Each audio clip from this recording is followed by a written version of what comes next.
All right then, folks, it's time to dance. This is the one we've all been waiting for. It is the return of Britbowl. Usually this time of year we get that little chill in the air. It's the start of the American football season stateside, and it's the end of the American football season here on the British shores. With Stephen Jameson, Tash Crump here with you. We are basking in some late summer sunshine. This feels like a holiday. Checked weather forecast, it said cloud all day. This is lovely and sunny, which I mean the teams will be absolutely loving. Yep. And that is what is, I guess, probably going to make their decisions in terms of how they're going to play today. Yeah, it doesn't really feel like authentic football weather, so to speak, but we've got some great games for you today. Britbowl encompassing 3 matches over the course of 2 days here at the Butts Park Arena. Edinburgh Napier Knights London Blitz is what starts us off today, and we're talking about the under-19, so we're going to watch the young up-and-comers here this afternoon. So much talent coming through the ranks, more than there ever has before, Tash. Yeah, I think this is what is so exciting about the under-19s game being back on Britbowl weekend, is you really do get to see the future of British American football, and a lot of these players will be leaving their under-19 programmes to move up to senior football eventually, and I think that that's what is going to be so important with this game for these teams, is to really show themselves so that they can find the team that is right for them and hopefully play at a top level in the coming seasons. Well, what's quite interesting is right this second we've got the Edinburgh Napier Knights just walking past us here, and let me tell you, they do not look like under-19s, let me tell you. Those are some big old boys threatening to do some damage on the field today. But before we talk about the Napier Knights, we're going to talk about London Blitz, because this is a team who are used to being here, one of the great programmes in UK American football. It's no surprise that they're in this final. They've been here before. But with that churn of players that we talk about, the under-19s, they've got to constantly be bringing through the next generation. This one, though, might be particularly good.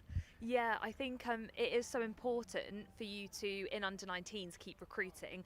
And it is something that we've seen, not necessarily the Blitz have struggled with, but we did see them drop off. They weren't in the final last year, which is quite I guess not usual for them. Yeah, a bit jarring. Yeah, and so I think that with that, in that sense, and I think when you actually look at their seeding this year as well, they were only the 3rd seed coming into it, but they have been such a dominant presence within British American football finals throughout their whole entire time. And I guess it shows in the fact that you look at their senior team in the Blitz and kind of the ups and downs that they've been having. And so I guess the under-19s are probably wanting to now be that powerhouse force back at the Blitz now and really bring a championship home again. Yeah, absolutely. They've got so many talented players, in particular their running back core. Now, as a former RB, you're a good person to ask about this. We spoke to their assistant coach earlier, Adrian Clemens, and we'll show you that interview in just a moment. But he was particularly keen to talk about their running backs. They've got so much depth there. Their depth chart runs over 2 pages, it feels like. So much talent, and it's almost an embarrassment of riches at that position for them. Yeah, definitely. They've always been a team that has been known for their running backs. I remember back at one of my first ever Britbowls that I covered, and Aaron Mahoney-Jones was the name on everybody's lips, their powerhouse running back. And as a running back, you want, because you're constantly running, like with receivers, yes, you're running those routes, etc., but not only with a running back are you having to run and get those yards in, you're doing it while players are basically trying to pull you back constantly. And it's not the smaller guys that are doing that, it is the big linemen, it is the linebackers, it is those guys that are going to take the energy out of you. So you want a really, really good, strong running back core, and you were saying that they've got 10 running backs, which is amazing. It means constant rotation in the position that you want, constant rotation, that especially if you've got a mixture of power backs, speed backs, etc. It's the ideal amount of, I guess, running backs to have when you're wanting to specifically rely on that position. Yeah, absolutely. Well, I mentioned I did speak to the assistant head coach, Adrian Clemens, a little bit earlier. Here is what he had to tell us. Adrian, welcome to Britbowl 37. So excited to have you guys here, and imagine excitement is the sort of the buzzword around the camp at the moment. Oh, definitely. In under-19 football, there's so many new players every single year, so a lot of them it's their first time. So they've got all those butterflies, and then there's some returning guys as well from a couple of years ago. So yeah, very exciting. And as part of the London setup, you're used to being here, I know, but can you impart some of that wisdom and experience on some of these younger guys? Yeah, I think we've been really lucky. We've got a really stable coaching staff. And we've got lots of coaches now, like returning players come back. So we've got a coaching staff of like 10, 15 coaches, which really helps, gives us a lot of feedback to players. You know, we do a lot of filming and training. So yeah, we spend a lot of time working with our guys, and the players work hard. A lot of them are at the Dynamic Sports Academy working out 3 times a week, doing all their strength training, speed training. We do sports psychology, all these things. So like they work really hard to get here. Yeah, completely. And this is the big end of season game, but how much are you looking for performance more than result today, or is it more result than performance? What will you take?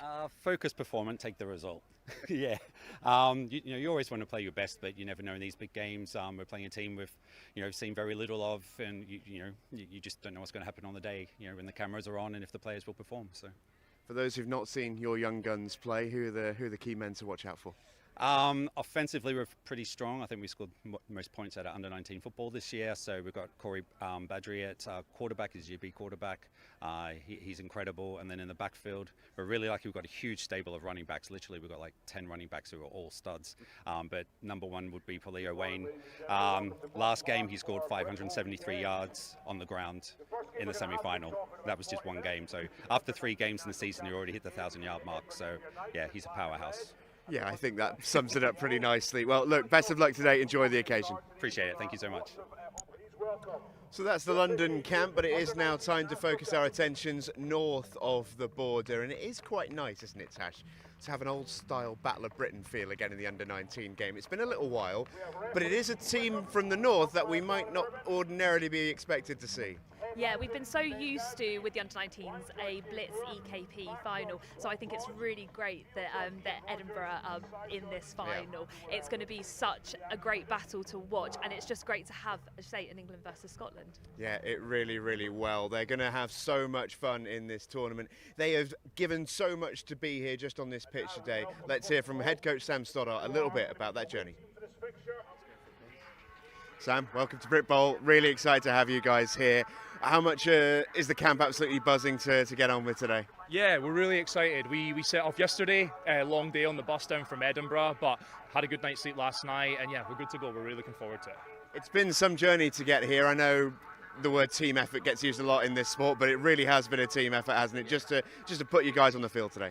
Yeah, so I mean, it's not cheap coming down here for sure. Like, I think our whole weekend bill's about £5,000, £6,000. So we did a GoFundMe, which had an amazing response. It managed to subsidise the bus cost, which just made it much more affordable. So we've got everyone here that we need to get here. And what I'd like to say is thank you to everyone who generously donated and supported us getting us down. Yeah, completely. All right, then. Game time. How much are you looking forward to the challenge of the London team? Yeah, I mean, you don't talk about under-19s football without mentioning the Blitz, right? Their history speaks for themselves. We're just really excited to represent the North, represent Scotland, and just kind of put our brand of football on display. We are, as an under-19 side, only 5 years old, and we've made the playoffs twice. This is the second time we've kind of made it the one step further that we need to. So, yeah, we're just excited to get here for the first time and sort of hopefully put on a good test for them. For sure. And do you think you might have a sort of secret advantage, just for the fact that something of an unknown quantity maybe for that London side? Yeah, I mean, we exchanged film, so myself and Jason Henry exchanged both our semi-finals. We were pretty transparent about that, which is, to be honest, ultimately how it should be. We're all just trying to get better and seeing how that north-south divide works. I think we match up really well. I think there is a little bit of an unknown because it's really difficult to assess, the different tiers of divisions. There is tiers that just have different standards of football, and it's really nice at this point you get to meet because there is no national sort of under-19s. You only get to see it on the big stage in the playoffs. For sure. I want to ask you about your side. It's an under-19s team. Who are the young stars that we need to look out for today? Yeah, I mean, for us, it's really exciting because we've brought 45 down today, but when we were looking at our roster and talking about his coaches last night, 23 of these guys are brand new to the team this year. If you add on the fact we had a graduating class of under-16s of about 10, we only had about 11 or 12 guys that have had playoff experience in that Nottingham game or were in the team last year. So for us, we've leaned heavily on our under-16 graduates. We've obviously got Johnny Taylor, our quarterback, who's had a massive ascension into the GB under-19s programme as well. He's been selected for Hungary and Germany. We've got our receiving core, I feel, is where our strength is. We've got Ryan Courtney, we've got Jay McPherson, number 9 and number 15. And then on the defensive side of the ball, Finlay Allen's another GB guy that we've got. We've got Siraj, who's our defensive tackle. There's a ton of guys out there that are really, really excited to get after it and wants to watch. We can't wait to watch you, mate. Best of luck. Enjoy the occasion. Thank you. Pleasure to be here. Thank you very much. Appreciate it. Thank you. Well, as you can see, the Knights have just ran onto the field behind us. It is almost time to dance in the Under-19 National Championship game. It should be a belter, and you can enjoy it in the company of Andrew Morgan and first, Oliver Wilson. Thank you very much, Stephen. Thank you very much, Natasha. A national championship on the line for the Under-19s from the north and south of the border. Two great cities will go head-to-head, face cage to face cage, toe-to-toe this afternoon here at the Butt Park Arena to decide who will be the Under-19 National Champion 2025. The London Blitz, so eager, they ran maybe a little early this afternoon, but they just want to get out on that field and get playing the ball they know and love, taking on the Edinburgh Napier Knights. The side has had to travel over 6 hours from Scotland to come all the way down to reach this final. Not as arduous perhaps as the 6 regular season games and of course the semi-final that put them here. Before I can introduce Andrew Morgan, we will of course have the Scottish and English national anthems.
And now for the London Blitz, we'll hear the national anthem of Great Britain.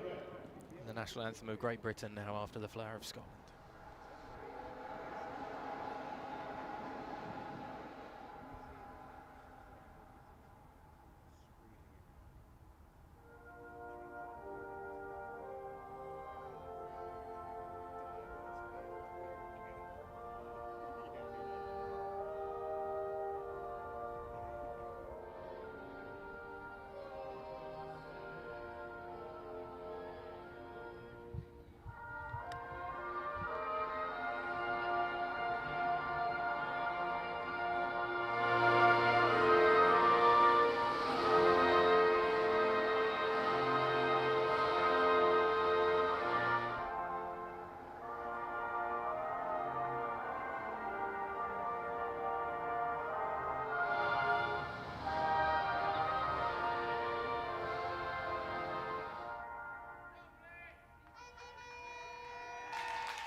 There's nothing like the anthems of two nations just to get the hairs on the back of the neck tingling and give you a sense of occasion here at Butt Park.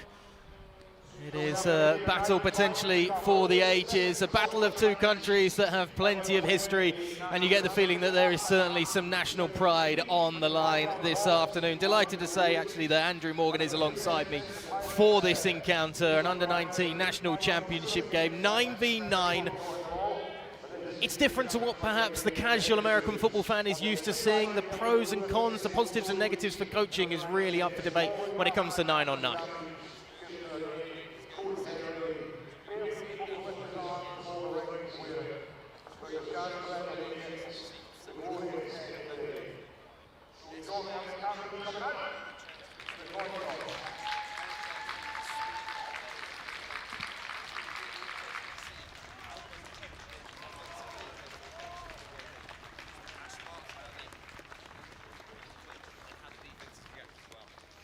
Well, let's get down to the centre of the field where the captains are meeting and Keith Wickham is going to be going through the coin toss. And a first chance for the players to go eye to eye and face to face this afternoon.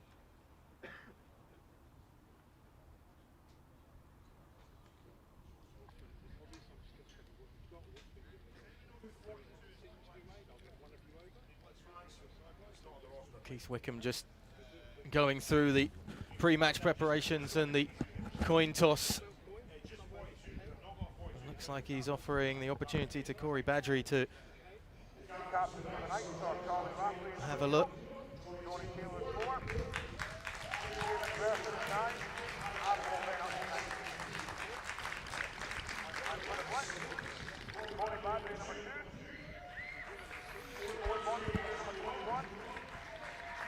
So the London Blitz have deferred their kickoff. Looks like Edinburgh will be starting with the ball for the first quarter.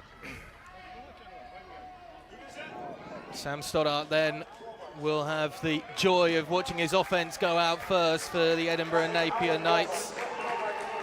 There's an interesting narrative just running through the offence of the Scottish outfit, with Ramona Cole, who is the normal offensive coordinator, unable to be here for this afternoon's engagement. It means that play calling duties will fall to Sam Stoddart, the head coach on the offensive side of the ball.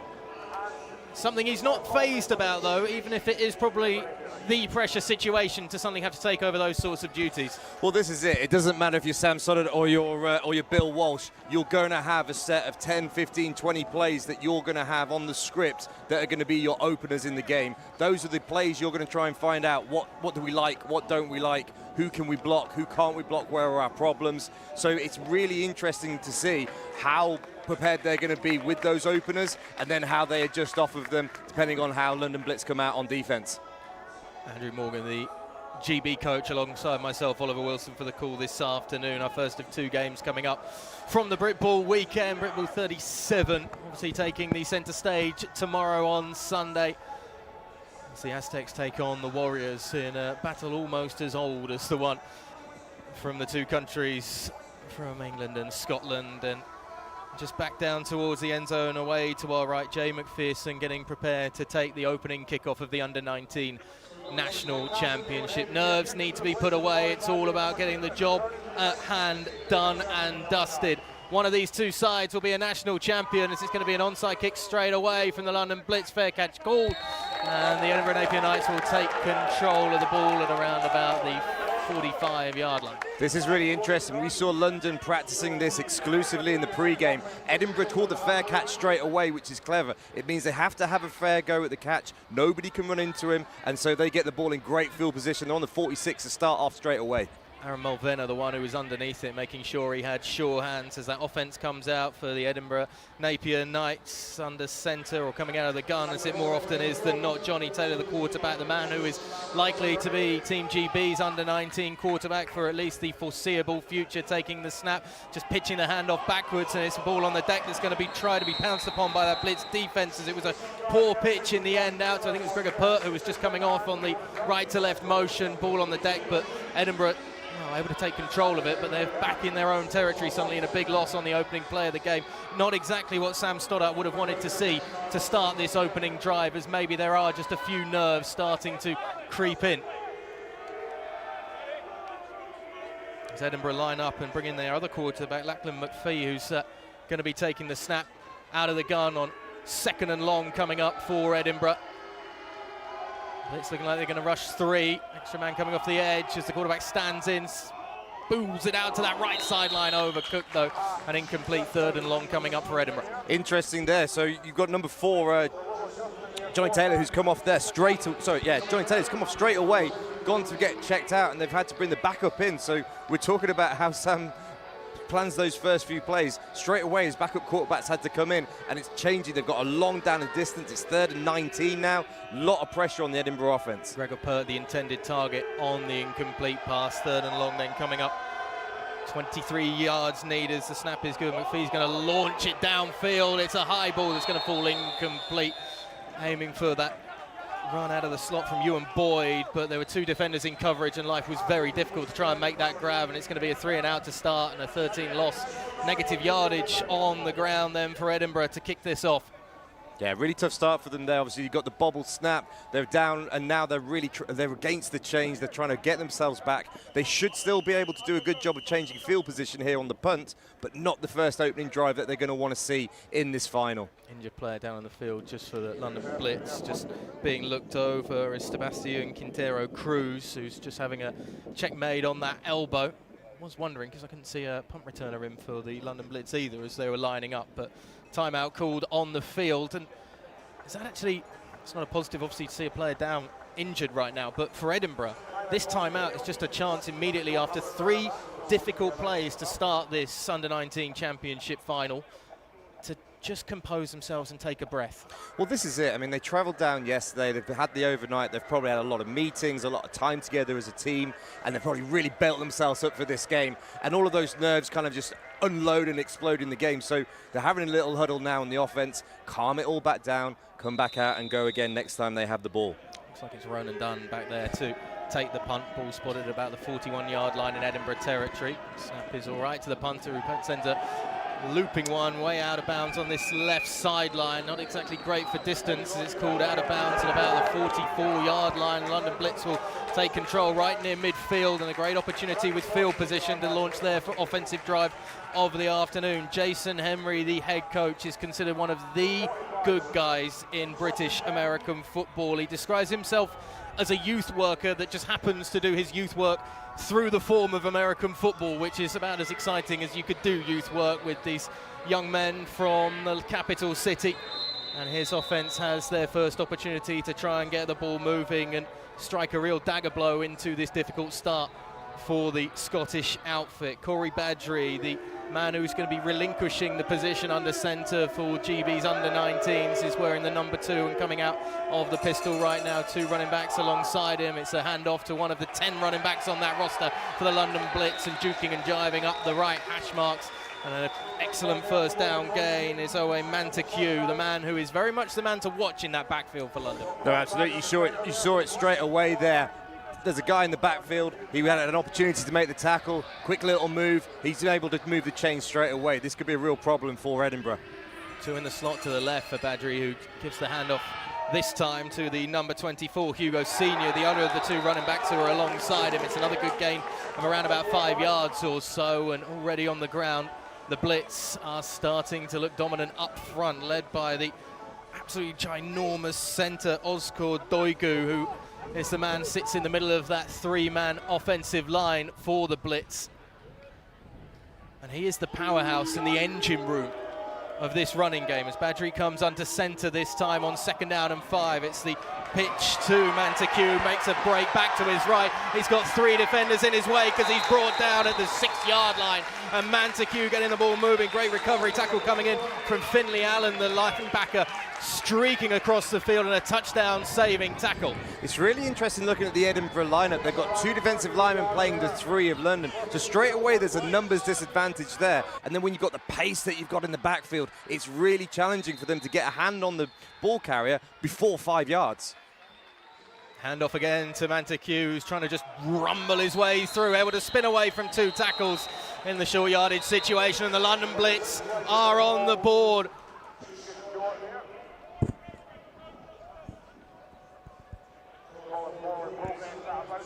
They're going to call him short, actually. And the whistles were early from the Zebra crew out there, led by Keith Wickham. Yeah, they're going to call him down at the 2-yard line here, 2nd and short coming up. Yeah, I feel like that might have been a slight early whistle. I think they had him on forward momentum, but you could see on the second effort that he was able to move into the end zone.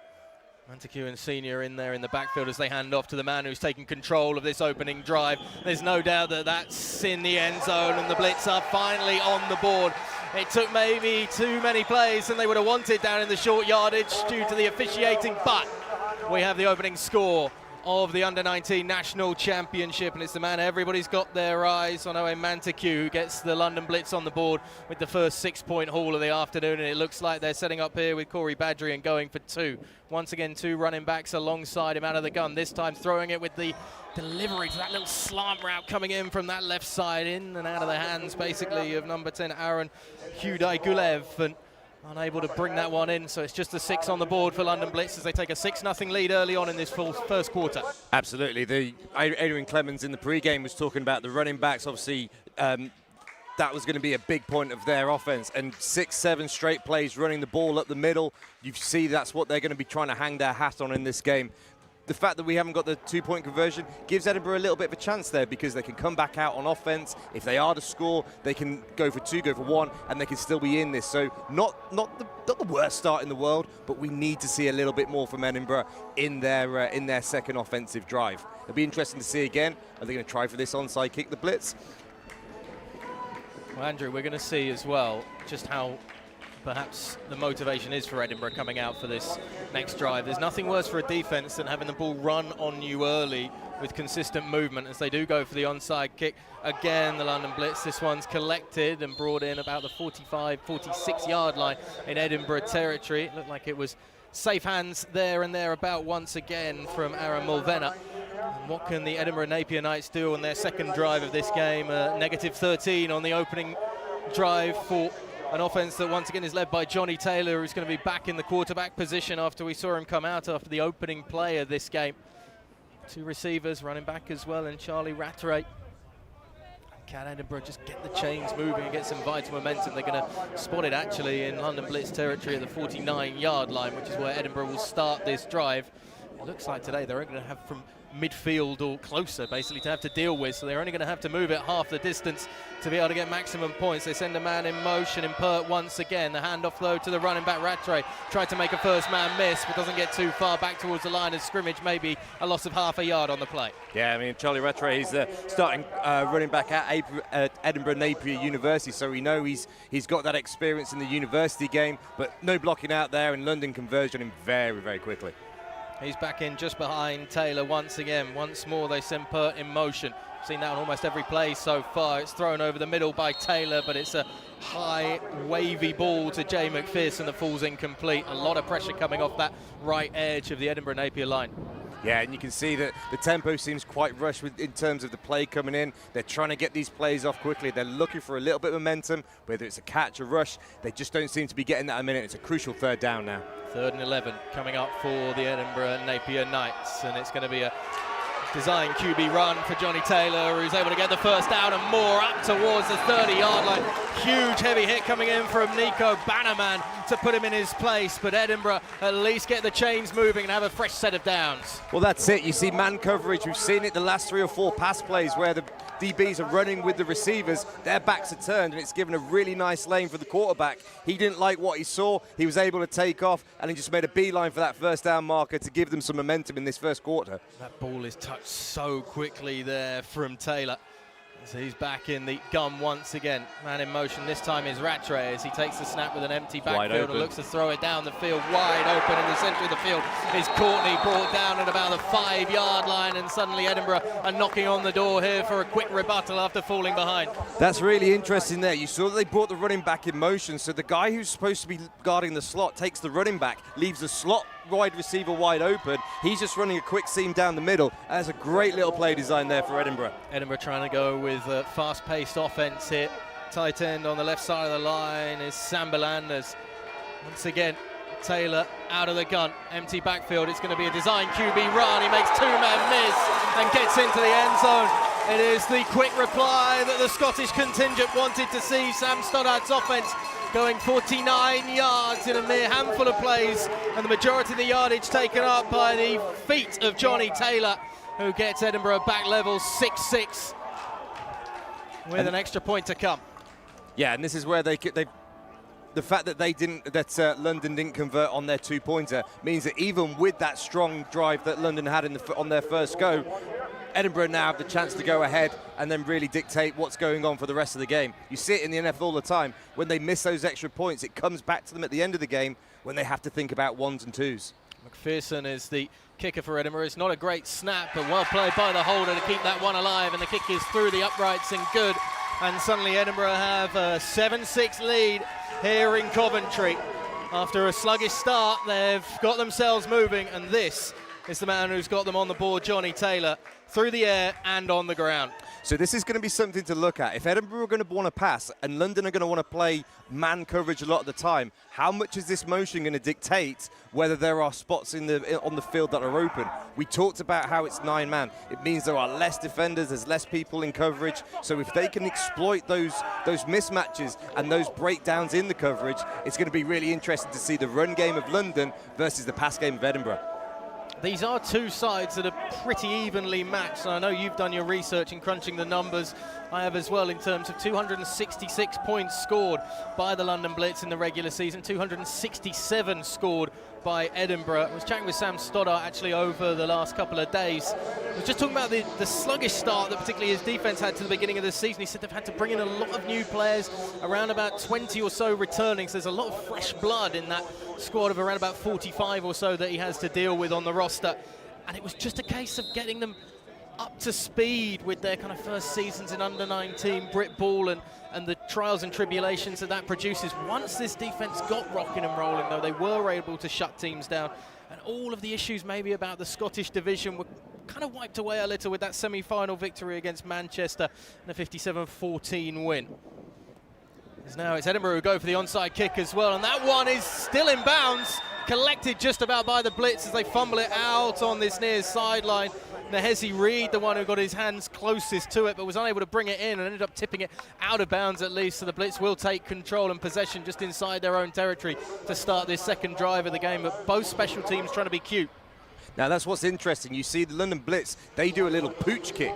They're trying to see if the other team are clever enough to call that fair catch. Whereas Edinburgh went for their onside kick, they squibbed it, so it's bouncing, it's going this way and that, and you could see the confusion and the and all of the different hands that were trying to get onto that ball. Love the move by Edinburgh though. They've scored, they've got momentum, they want to try and get the ball back, so straight away they go for an onside kick. Massive, massive credit there. Unfortunately it didn't work out, but let's see how their defense reacts after that first touchdown by the Blitz. Extra 5 yards on the penalty given to the Blitz as well, so they'll start at about midfield and the handoff goes to Hugo Senior, although whistles on the play, and that's going to be called up early already. I can't see a flag down there on the field. No, I wonder if London maybe snapped that one a little too quick and everybody wasn't set in the black and white stripes. Got to get that officiating crew all set up and in their places first and foremost. As I mean, the Blitz went early with their run out. They're going early with the ball off the snap. They're keen, as well. They're liking it. They're loving their time. They want to get this momentum going. Badgery has to wait, but now takes the snap, hands it off this time to the touchdown scorer, Manteque, who gets his way moving first. It's 10 yards plus, up to 15 yards on the game, maybe 16 up to the 34-yard line for the running back, who just keeps those legs driving. Yeah, again, you can see how the offensive line, they're managing to occupy the two Napier defensive linemen. Then there's always one that's going second level. So you're always getting a lead block. You've got the second running back in the backfield. He's a lead block as well. So that means there's massive running lanes once they get past the line of scrimmage. Yeah, it's a huge amount of physicality that the Napier defense has to deal with. Handoff this time to Senior. Bounces it out to the left. He's going to keep on going up to the 20, 15. Pushed out of bounds at the 11-yard line. Dragged down and out of play by Pearson, I think it was, coming across to make, it was Ronan Dunn, in fact, excuse me, who came across and made the tackle. Yeah, and you saw number 16 there, Greg Reid. He had the angle, he had the pursuit, wasn't able to wrap up the ball carrier, and it turns maybe a 1 or 2 yard gain into 10 or 15, and now they've got, are they first and goal? First and 10 on the 11. First and 10, then ball on that left hash mark. It comes back to Badgery, throws the slant inside, in and out of the hands of Amari Nelson. That was right on the numbers, and Nelson has a little look to the sky because he knows perhaps he should have been walking in for 6 with that one. Yeah, it's 2 slants on man coverage that London should have completed. 1 for 2, 1 for a touchdown there. That's 8 points on slants that they've have left hanging out there so far. 2 running backs behind Badgery, who's going to come out under centre this time. He's got 2 receivers left. It's going to be the pitch to Manteque, who bounces it off to the right. They just can't compete right now up front with the physicality of the London Blitz. He's going to skip between 2 tacklers and get his second touchdown of the afternoon. Another 6-point haul for the London Blitz. Lovely little design there. By going under centre, it means that you can have the pitch option. It gives the running back a little bit of a run up, a bit more momentum into it. And then you saw there again, there's a one-on-one tackle. The tackle doesn't get made, touchdown gets scored. 2-point conversion coming up then from the 2-yard line. It's back to the usual formation for the Blitz that we've seen so far on almost every play out of the gun. Hand off to Montague. He's brought down though at the 1-yard line, short of that 2-point conversion. There's a bit of afters taking place as well in the back of the end zone, as quick to escape away from it there and putting his helmet back on was Doigu. I tell you what, there's been about 2 or 3 plays where he has been 15 yards down the field and the defender is on the floor and he's on top of him. He is bulldozing people at the moment. It is a clinic in offensive line run blocking by him at the moment. Unfortunately, though, again, the 2-point conversion doesn't get completed. So now we look at the score. It's 12-7. There's going to be a potential where these 2-pointers are going to catch up with London if they start going score for score. Just saw again on that replay of the touchdown for Owen Montague, who is very much considered one of the great athletes in this London Blitz side and has been a key component of that powerful offense that we've seen throughout the under-19 season. But it's the amount of space he's getting between the tackles as well. They're only getting a hand or an arm on him. He's still finding gaps, and plenty of them. Yeah. They're playing that one high safety. The corners are in man. They've got 2 defensive linemen. The backers. As the onside kick is called for again. Safe hands coming up there though from Ronan Dunn, who called for the fair catch and brings it in at his own 45-yard line or so, as Edinburgh once again will have around about half the field to reply for that London Blitz score. 5:25 to go in this first quarter that is ticking along quite nicely for both of these teams after the sluggish start on that opening drive for Edinburgh. Yeah, this game feels like it's going pretty quickly. The tempo between plays, the pace of the offense is very high at the moment. It's great to see. Great standard of football for the under-19s final. Taylor empty backfield, tight end in on the line. There's not much protection for him as he throws it across the middle and in and out of the hands of Jay McPherson. Just on that back shoulder slightly made it difficult to bring it in. Really interesting though. You see the left defensive end, he's come round. Quarterback's got that situation where I have to throw this. I know I'm getting hit. And to be fair, under the pressure that it was under, it was a good throw. We really should have seen a completion there. Stepped into the pocket, Taylor, as he once again comes out of the gun. Tight end on the line to the left. Man in motion from left to right is Gregor Pert, as they'll go with 3 receivers on that right side. Pressure off that right edge once again, and once again looking for that little slant on the inside to McPherson. The deeper post route though, once more getting a hand on it but falling incomplete. 3rd and 10 coming up. Really looks like Edinburgh are going to live and die by the pass in this game. They had one run early, wasn't so successful, but now they look like they're passing. They were in an empty set there. They're really putting the pressure on the backfield of the Blitz. Keep an eye on that left side of the defensive line. We've got a false start. Flags are going to fly, unfortunately. Ryan Courtney, the one who was too quick off the line, and maybe just a lack of communication there.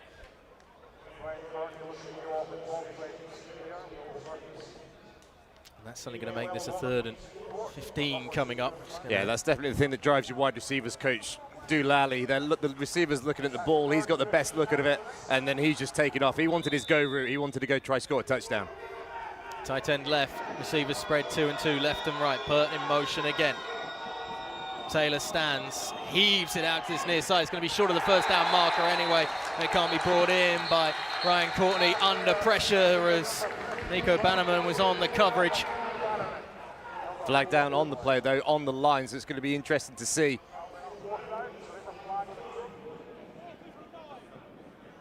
Face mask on the defense call. And that's probably got Edinburgh out of a bind because the ball was snapped on the right hash. He's trying to make that throw over to the left-hand side. You can see the distance. He was trying to throw that out route. That's something that some NFL quarterbacks might even struggle to make. And the ball flirted, and it was a real toss-up as to who was going to come down with the ball. But they've got the penalty. They've got the first down, the momentum, so they can pick back up. Bit of a rainbow then from the Edinburgh Knights QB Taylor as the 15-yard penalty and automatic first down gets the Scottish side out of jail for the moment. Running back goes from right to left in motion. It's back to Taylor, who throws another rainbow down to that right side. And what a play on the ball that is. McPherson coming back to it. It's called incomplete though from the side charge on that far side of the field. Do you know what? The play that broke their first touchdown earlier in the game, where they threw the seam route, that was wide open again. They went to the single and it should have been caught, but that running back motion with the slot on the seam, it's wide open every single time if they want to come back to it. Yeah, Rattray is making a fleeting appearance in the backfield before going out to that right slot position once again. Taylor will be frustrated. He thought, so did McPherson, that he had that in his hands as Rattray comes from right to left once more. Taylor's going to step up, get out of the pocket and get moving up the field, up the left side, hash marks, excuse me, and just about getting a first down, gain of around about 11 on the play, and that's going to keep the chains moving.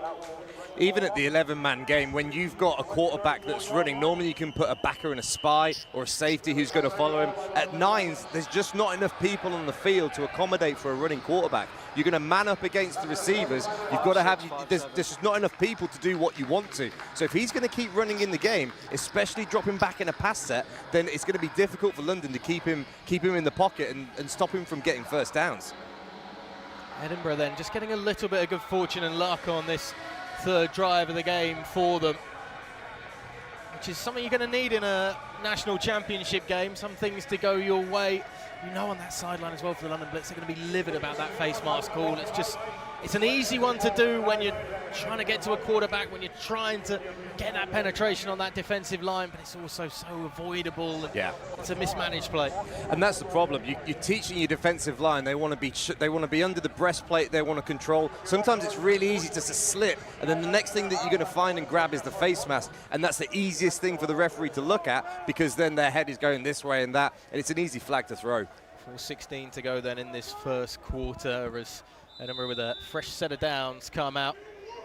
Spotted around about the 34-yard line for the Napier Knights. Empty backfield once again. Rattray in motion. Taylor stands in the pocket, was hit as he threw, but got it out of his hands, and a great move by Ryan Courtney to try and make the first man miss. Brought down though, gain of around about 10 yards. It's going to be a fresh set of downs once again. Ryan Courtney looks like a weapon on this offense at the moment. It looks like a lot of the passing, if they're going to attack the middle of the field, is going to go all through him in this game. He's made a couple of really good grabs, and he was wide open about 2 plays ago as well. Taylor surveying that defense that sits in front of him. Again, they bring pressure, London. Throws that easy ball across to McPherson. And he's going to be dragged down, but not before the chains keep moving once more. Bit of momentum here for Johnny Taylor. A number of passes completed in a row now. And on time, they're one-step passes. He catches the ball. He's getting it out straight away. He's not letting the blitz get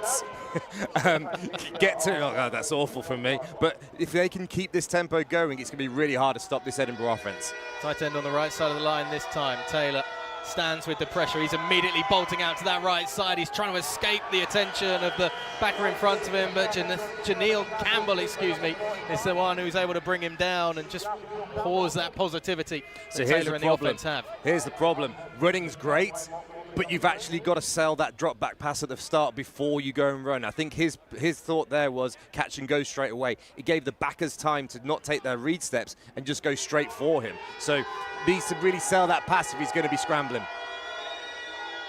Motion once again from Pert. Snap to Taylor. Gets it just on that dump off out to Rattray on the right sideline. Able to pick up an extra few yards or so. It's not going to take him down to right on top of the goal line. Down about the 10-yard line in the end. And it's a 3rd and maybe 7 coming up here for Edinburgh to keep this drive going. Doesn't have to be a touchdown just yet. Yeah, it looks like they can get a first down and still get a set of downs again, because they've got about 10 yards to go and 9 on the distance. Taylor takes the snap, drops back, able to take the easy scramble up the middle. Jonathan Taylor into the end zone. Touchdown, Edinburgh. It took patience, it took timing, and it took a run straight up the middle from the leader of this Edinburgh offense to get their noses back in front again. 6 on the board, 13-12 they lead.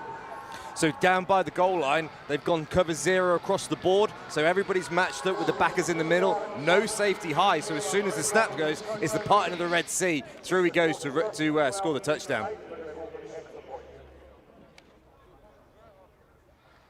Knights looking to take a 2-point advantage here via the boot of McPherson.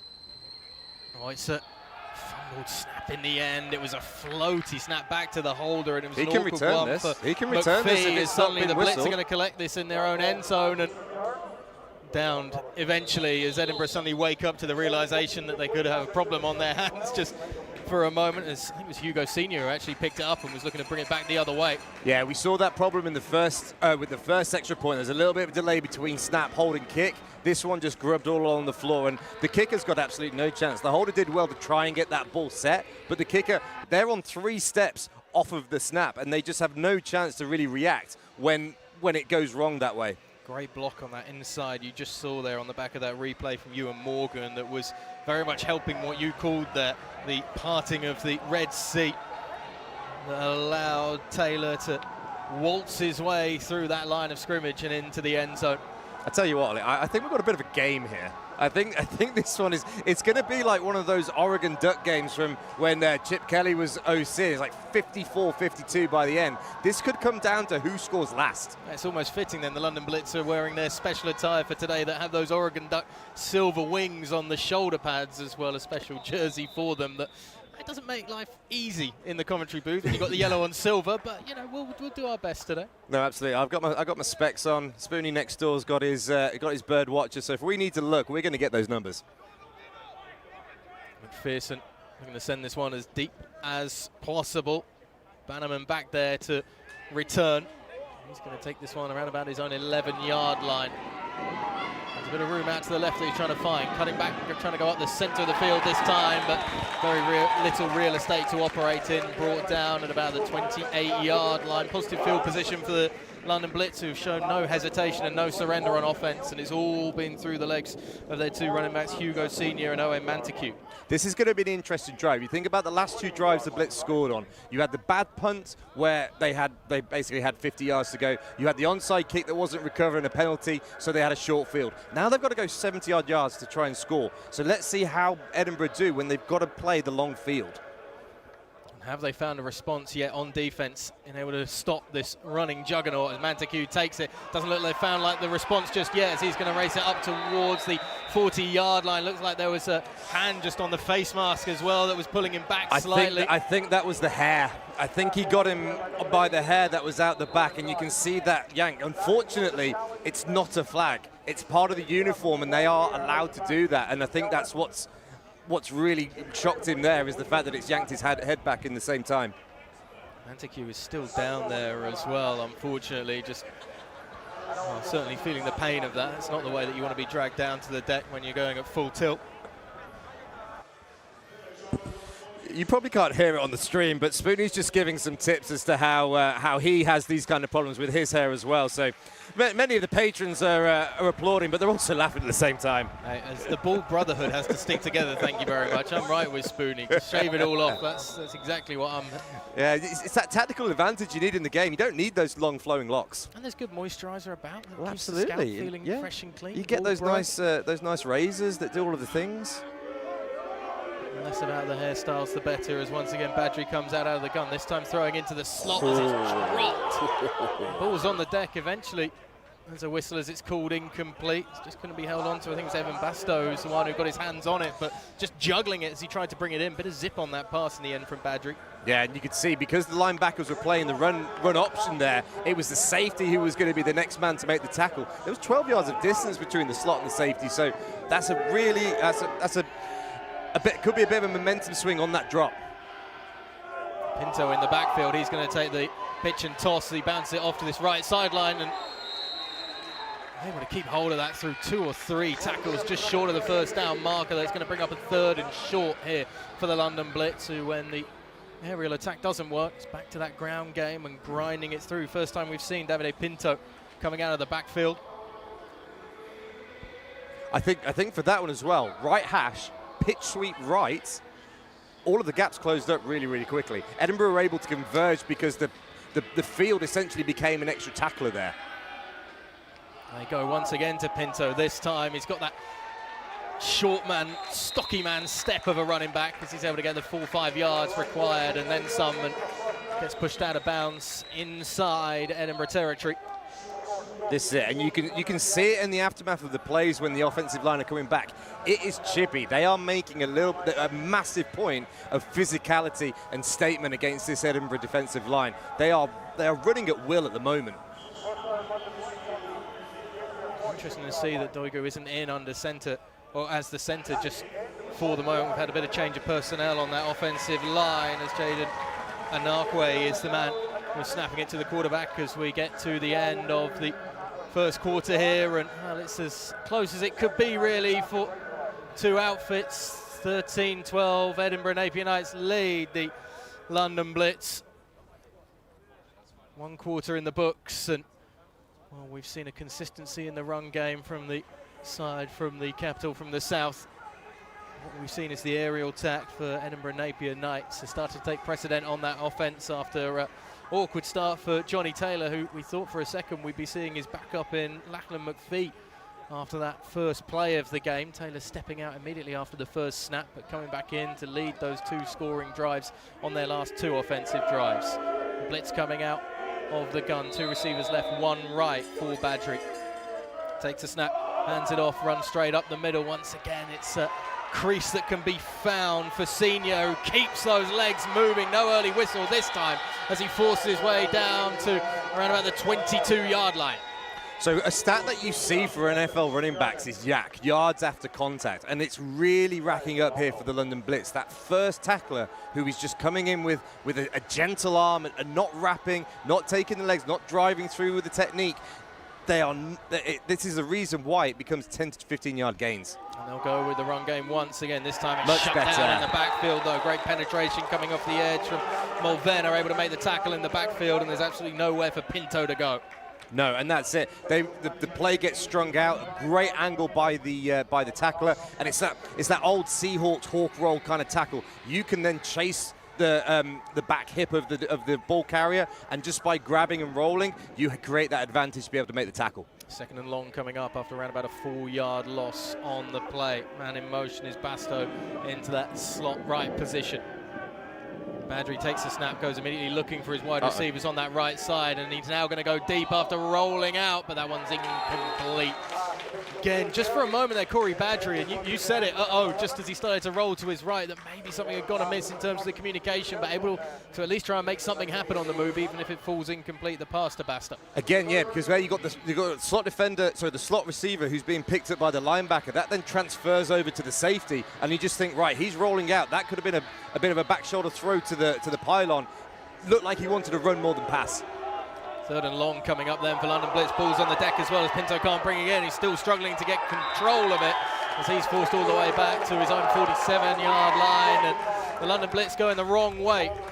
Ball staying just in Edinburgh territory, in fact, but it's a 4th and ginormous, and it'd be interesting to see if we see a special teams unit come out, or if London do fancy just having a go for it on 4th and long. Well, this is the thing. It doesn't actually matter. You can have a go for the end zone. You can run 4 verts, 5 verts. An interception essentially becomes a punt.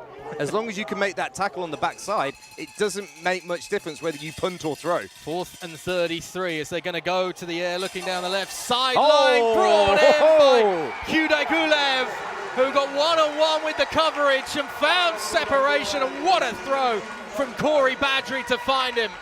See, there's me talking about a 4th down throw as being almost like a punt, and they're playing it like an offensive play. Way more aggressive than I was even thinking. But they've just isolated the corner there. He's got the time and the protection. He heaves it up, and it's a really nice throw and catch.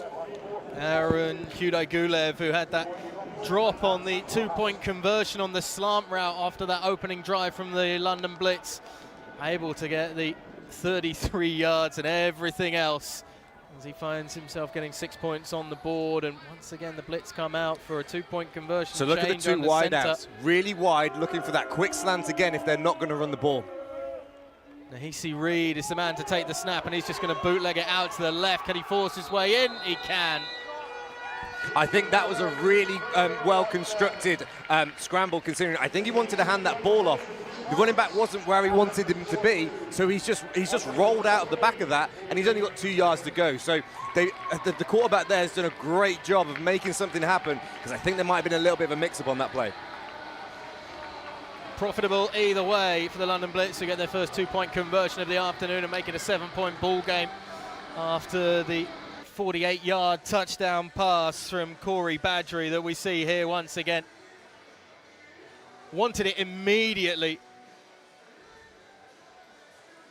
Yeah, he had 5 yards of separation there on the DB. And we talk about momentum. That's a 4th and 33 that could have been great field position for Edinburgh to respond. It's turned into a touchdown. They finally got on their first 2-point conversion of the game, and now they're 7 points clear. Onside kick once again from the Blitz as the catch is taken safely by Ronan Dunn. That's going to be the modus operandi for, I think, the remainder of this one for the Blitz, as we've seen all afternoon. So yeah, I'm really curious on this, because if a team is going to call the fair catch and they're going to get great field position and they're going to score quite easily or quite well concerning how it's gone so far, when do you change it up? When do you start sending that ball deep and expecting them to try and return it to get field position? When do you keep it on the deck as well? Because the fair catch is an easy one to call yeah, for or anybody squib it just like we saw earlier, definitely. Man goes in motion in the meantime for the Napier Knights as Taylor just decides to take this one straight up the middle, sliding down as well at about the 40-yard line, in fact. See, there's a difference in talking about the design QB draw. None of the receivers there were in any kind of pass pattern. They were blocking straight away. So as soon as he breaks the defensive line, he's got guys in front of him who are going to stop the tacklers. So much better than the last one we saw, where it was a pass play where he rolled out too soon. Cole Johnston is the physical man in the slot position on the left of Taylor as he takes the snap, tries to dish it off early out to his tight end Zambalan, but that one's incomplete. That's Kevin Nana coming straight through the middle, unblocked from the linebacker position, I think, and it just throws off the timing of that play completely. He can't get his feet set, he can't get through the throw. Nana has really has turned that from being quite a big play potentially for Edinburgh. 2nd and 10 then for the Napier Knights. Man in motion from the slot left to right. Taylor fumbles the snap, tries to get it back at least in his grasp, and he's running with it like it's a loose egg as it falls out onto the field, and London Blitz have the pickup of the fumble. You saw that one coming a mile off as Taylor started to scramble to his right with the ball just hanging loosely in his right hand, and the Blitz able to collect and pick up the turnover.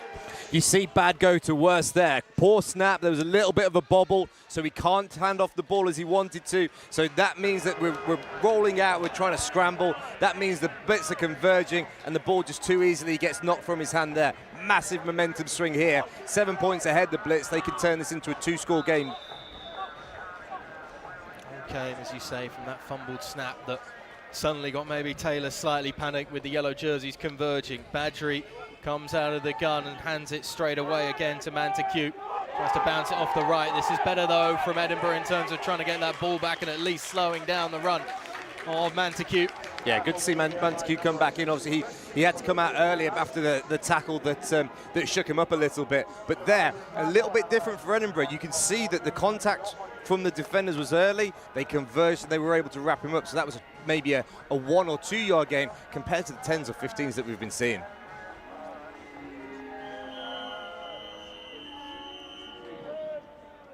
Timeout, London. Yeah, the Blitz just going to think this over maybe for a second, or a change of personnel. Badgery just stepping towards the sideline. I think the number 20, the receiver, maybe there was a chin strap or a mouthpiece that wasn't quite in correctly. So now that's all sorted, back we go. 2nd and 10 coming up, even if the line judge on this near side has its first on the chains. Eventually flip. Blitz will have to wait a moment for this timeout to be completed. Yeah, even if it's just a quick thing, the defense have the opportunity to use that time if they want it. Doesn't look like they're using it, but the timeout's got to be seen all the way through. It's rest and recuperation as well for that defense, just to get another breather after the exertions, as it's into the hands and caught on that back shoulder of Jack Hung on the quick pass up towards the 40-yard line. They're going to spot that with a 3rd and around about 5 coming up here. It's so easy when you can see the 9-man form of the game and the space that the receivers can get. That little pitch and catch for a slant, it's just so easy when they're in man coverage and they get the inside leverage. 3rd and 3 for Badgery, and that Blitz offense handed up the centre of the field. Senior trying to make it happen and get enough yardage at least to move the chains, and I think the officials are going to give him the spot just about. 1st and 10 coming up for the Blitz. It's not quite as splashy as it has been with that run game so far, which will be something that will please Sam Stoddart down there on that Edinburgh sideline. But again, it's that war of attrition. These London Blitz drives are long, they're time-consuming, and they are energy-consuming on the defense as well. Gulev in the slot to the right as Badri just sets and throws the deep ball out to that right sideline, hanging in the air for eternity, brought in, and the grab is made. That is a great job of being able to control your feet there by Marnie Nelson. You could see the ball hanging up. The defender's playing him. He's trying to play the sideline as well at the same time. He's able to get 1 foot in bounds. That's all you need in these rules. You don't need two, just needs one. Slightly underthrown, but makes that play back towards the ball and just using his body as well to shepherd away the coverage. Nelson, first time we've called his name so far this afternoon, with the big reception that sets them up almost on the goal line, and that is routine for the London Blitz as Manteque makes his way in. Touchdown for the Blitz, who start to stretch out this advantage. Yeah, the momentum swing over these last 3 drives has been critical. That 4th and 33, converting into a touchdown, the fumble and the recovery by Edinburgh, and now being able to drive that methodically down the field. The London Blitz have done a really good job of taking control of this game in the second quarter. 26-13, the Blitz lead now over Edinburgh. That fumble from Johnny Taylor, takeaways, as you say. That big swing of momentum back in London's favour. As they come out once again, no Badri this time, as Reed is the man to take the snap, trying to make every man miss, but the first tackler coming in is Jack Humphrey, who meets him almost to the line of scrimmage, maybe just behind it in fact, and it's a failure on the 2-point conversion once more. Yeah, and again, it just, by going for it 2 all the time, it can create a really big advantage for you because you're getting more points every time you score. But when you're in this position, it's now a 13-point game. So let's say that Edinburgh can make a stop. 2 touchdowns puts them back into the lead. So there's ebbs and flows to it on the 2 points. It's interesting to keep looking at it and keep following it because it just changes the way that the points are accumulated. Normally it's 7 and 7, 7 and 3, whereas here we're looking at 6s and 8s, and it will change the way that the offenses and the head coaches think about calling the game. Well, if there's any worries that this is going to be a low-scoring affair, can remind everybody that the London Blitz lowest points tally accumulated offensively in a game was 30 this year. We've almost reached that mark, and we're midway inside the second quarter.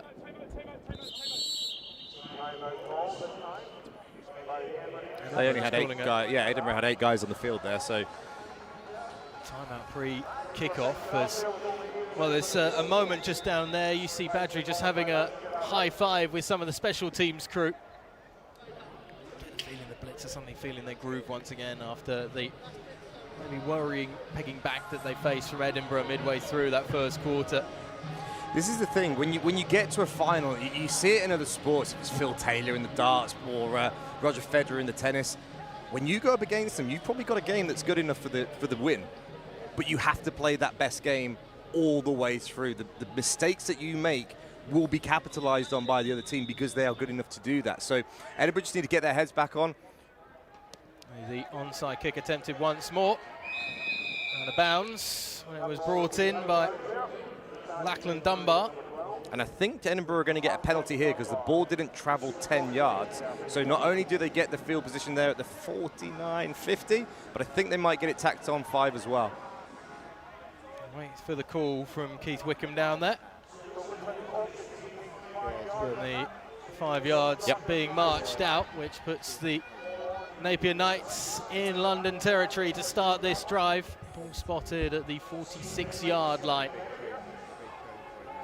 It's an important drive, you feel, for Johnny Taylor and this offense, just to re-establish some momentum and get a foothold back in this game, and for their sake, not let the London Blitz start to add even more to this sizable advantage as Taylor goes to the air. That one's picked off straight away, was thrown well behind Jay McPherson.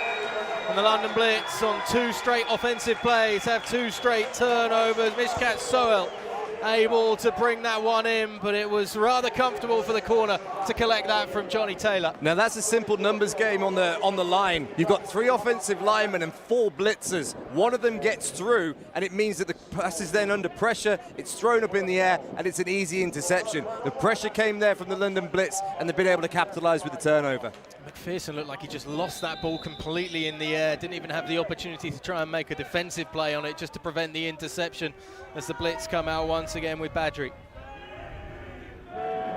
He's got Nelson over on that. No one's over the slot. Right sideline. It's an empty slot, as you say, as Badri looks down the left sideline instead. Oh. Brought in, toe tapping grab at about the 37-yard line. So they're really going for the fade to the number 20. So I'm trying to find him here. Jack Hung. They've gone after that side a couple of times, but looking at that pre-snap, nobody was actually over the slot either. So the quarterback had both sides as an option. Edinburgh just need to really get themselves back into it. It's looking a little bit loose at the moment. Some errors really creeping in. It was Huda Gulev, who's already gone for a big one down the left sideline, who's unmarked in the slot, and he's there once again as Badri comes out of the pistol. It's just going to be the handoff this time. Senior makes the first man miss, makes the second man miss, and he's going to get 10+ yards on first down to bring up a fresh set of downs. Is that the third or fourth running back we've had so far? Just driving the pile and running for yards? I mean, Senior's had a handful of touches already. That's the first one, I think, that's gone about double-digit yardage, though, for first down once again. And it's been discussed already. We heard it from the coaches pre-game that rotation in at running back is so useful. Natasha was saying it as well. It's one of those positions, a bit like the D-line, where you want to have fresh rotation of different bodies that can do different things. And the Blitz have that in spades, coming out just alongside their quarterback as it's once again handed off to Manteque, who just dances his way forward for what looks like he'll be just short of the first down, maybe a gain of 8 or so on that one. We'll get confirmation from the chain gang. The vision you see there, being able to really aiming for the sideline, then putting that foot in the ground and then going north and being able to bang that forward for yards, it just throws off all of the defenders. They're trying to take their attack angles, and all of a sudden this guy's running with speed and with power straight at us, and we've not got the leverage to make the tackle. Senior and Manteque alongside Badri, who goes to the air instead. Huda Gulev, who again is able to make the first tackle and miss. He's able to pick up the yardage that should give him enough for a fresh set of downs. Yeah, nice little work there. Edinburgh thinking about the middle. There's been so much running. Well, let's just dump it off to the slot receiver. He can get a few yards. We only needed a few for the first, and now they're within the red zone. 5 minutes to go in this second quarter. The London Blitz just starting to turn this game into very much going their way at this point.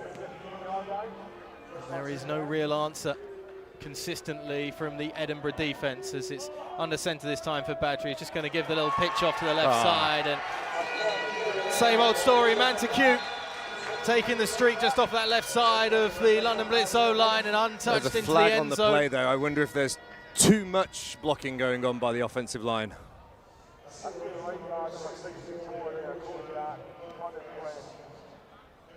Holding on the offense. It's going to be marched back 10 yards. That's going to be a killer blow for Manteque and that offensive line as well. But I think when they're watching, when they watched that on reflection, they probably didn't need to be the hold that was there, because the lane was wide open. I don't think there was anybody who was going to be able to make a tackle on that play on Manteque. But back they come again. It's first now, first and 15. No, 25. Sorry, 25. First and long for Badgley under centre. Looks like they're going to go for the pitch once again to Manteque, who checks it back inside to the left, but he's stuffed by a swarm of black and red jerseys. Minimal gain on the play, a handful of yards, eating back into that 10-yard penalty for the holding. And this is the big thing. I think the Blitz have shown that they don't have much of a kicking game to speak of. So this is 4 down territory for them. If they can get them off the field here, it's not ideal. They've got poor field position, but at least they're not going to be having a 3-point on them. Second and long coming up. This time they're going to look to the slot. Huda Gulev is able to try and scamper out to the left side after bringing it in. Good tackle on the coverage, though, from Jamie Brown, making sure, again, it's minimal yardage conceded for that Edinburgh defence. Yeah, so two downs here. It's going to be huge for them to make a stop. If they get a first and goal, you've got to say that London will be able to punch that in 4. So if they can make a stop here, it really changes how they're going to approach the last few minutes of the half. Blitz have got those 10 yards back from the holding penalty. It's around about 3rd and 10 coming up, but Badgley's going to hand it off to Manteque, who again just finds that crease, finds that seam. Ball comes out, though, at the goal line. Recovered, it looks like, by the Blitz, though. No signal yet from the officials whether it's in the end zone. It's down at the 1-yard line, short of the end zone. The chance that Edinburgh needed, the one that they wanted to see. the fumble's there on the ground, and they just cannot get there in time to be able to collect it. It's the first time really we've seen Owen Manteque look like he's been roughed around and had any chance of giving up the rock this afternoon here in Coventry. You see again though, just getting it stripped out of that right hand. Oh, just bounces off the knee of the second defender in, number 41. Yeah, Mark Carolan, the one who couldn't react in time. Senior did though for that blitz offense and able to recover at the 1 yard line. But it's a really nice technique there by the linebacker. They call it a chainsaw. You get your hand in, and then you're pulling it out, and you're trying to rip the ball away from them. It nearly worked. It was so close to working, but now they've got that first down on the 1 yard line, and now they've got to really try and hold together for a stop. I think it was Humphrey, the one that was just ripping that out of the arms of Manteque. And Senior is still receiving treatment. Have a look at it again. This is what you were talking about, Manteque taking the handoff, and Humphrey just dragging it away from him. And the thing is, we've talked about the physicality of the O-line blocking. You had Hugo Senior there, who was leading on the play. He's managed to put one of his guys on the ground as well. There's just a lot of forward momentum by the London Blitz when they're running the ball. Not much is happening in the backfield for them, and they're taking advantage. Jason Henry just talking to those on the sideline right now with Lord Arde. He'll have a little bit of concern that Senior is still down on the deck, although he is actually the running back now up on his feet and starting to limp away. Yeah, maybe he blocked a little bit too hard that he got a bit of cramp in his hamstring. Jason Henry, of course, a stalwart with the London Blitz throughout this organisation for a couple of decades now. Been there, done that, got the championship rings in his household. He's been in shootouts in Britbowls many times, so he knows to stick with it. First and goal coming up as the London Blitz try to use the tush push, it looks like, for Badgery. Still no signal from the officials down there on the goal line. Not quite the amount of push that I think they wanted to see there, although we're still waiting for the call on the spot. Nope, they're going to call it short and it'll be second down. May just be run it again, considering it's second and inches. But again, you look at these, the number 20, number 7 on the outside. Look how wide they are, and if they can break in, it's even I could make that throw if I wanted it. Goes to Badger, it's handed off to Manteque, who's able to force his way over. Again, we wait for the signal, touchdown call by the line judge on that far side of the field, and the London Blitz get another 6 points up on the board. 32-13, they're going to lead over the Napier Knights here in Coventry. And it's just little missed chances there for Edinburgh throughout the drive. Penalty, which ended up with a first and 25. You've got the fumble that wasn't recovered. It just gives them more of a chance and more of an opportunity to come back and try and capitalise, and that's exactly what they've done now. Once again, the Blitz offense staying out, looking for a 2-point conversion. Badgery is going to be out of the under centre. We've seen it more often than not, a pitch to the running back. That's exactly what we see again from Manteque. It's well read initially by that Edinburgh defence, but they nope, they're going to call him short there. Can't stop him from getting down to the 1 yard line, but it's short for the 2-point conversion. Has been the modus operandi, as we've seen, Andrew, throughout this game so far. When it's under centre, it's more often than not that pitch either left or right, and more often than not it's going to Manteque. Exactly, and this is the thing you've got to think about as a coaching staff. You have tendencies, especially with formations and especially with the way that you want to run an offense. So if I'm a defensive coordinator and I go under center, I would be wanting my outside backers blitzing as an automatic, because if I can get a little bit more of an impetus and a push from them, it means that they're attacking that lead blocker straight away. It doesn't really matter whether they're running it to the 2 receiver side or the 1 receiver side, but yeah, it seems every time they go under center, it's that little pitch sweep straight off the bat. Can't hear Keith Wickham and what he's been barking out. There was a flag on the field. It looks like it might be. It doesn't look like it's being assessed on the kickoff either. If Edinburgh just declined whatever because they've got the stop on that 2-point conversion. 32-13, the Edinburgh Napier Knights trail by us. They're about to get the ball back with 2:40 to go in this second quarter and half-time coming up for a chance for the Knights to reassess. In fact, it is going to be marched back.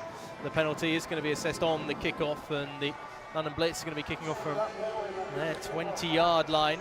And it just, if you're going to go for that onside kick, it means it's an even shorter field potentially if Edinburgh come away with it. Well, this they're going to have to deal with. This is what I was just thinking. Are they going to try and pooch it up to give them the ball on the 30 or the 35-yard line here?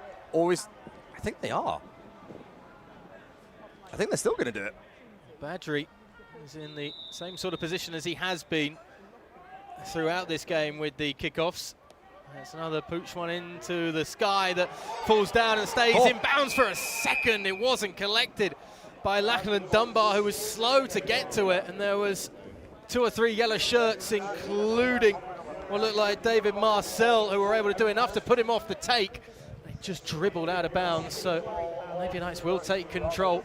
So here's me here saying, oh, that's never going to work. But the problem that you had there, you had number 30 who kind of waved it, but then number 12 stands there and he's like, oh, actually the ball's coming to me, and I haven't done anything, and now all of these London Blitz players are on me. So the communication of what to do on that kick is crucial, seeing as it's going to happen so often. That's the honey hole to kind of put it in, isn't it, between Humphrey and the coverage on the outside as the Edinburgh Napier Knights go to the air on first down. It's going to fall short of Ryan Courtney and incomplete. Yeah, that's a really, really nice play there by number 42. We don't have his name on the roster, but walling off the slot, who's trying to get around him.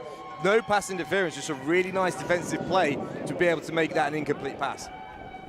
2nd and 10 coming up for the Edinburgh Napier Knights. It feels imperative that they find a score before half-time here. On a very short field, kind field position to start this drive, to say the least. It's going to be kept by Taylor, goes up the middle. He's met, though, right in the middle of the field by Crispin Philpott, who's able to bring him down. Short gain for Edinburgh, 3rd down coming up.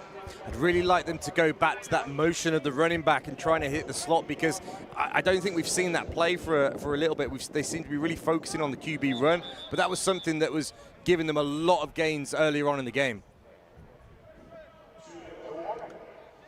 2-minute warning comes up then, and pause once more. So Johnny Taylor and the offense before they get working, as Rattray, you wanted to see a running back coming in. Rattray's been on that motion most of the time that you've been looking for, on that left to right, and Rattray is just alongside Taylor having a discussion with his quarterback.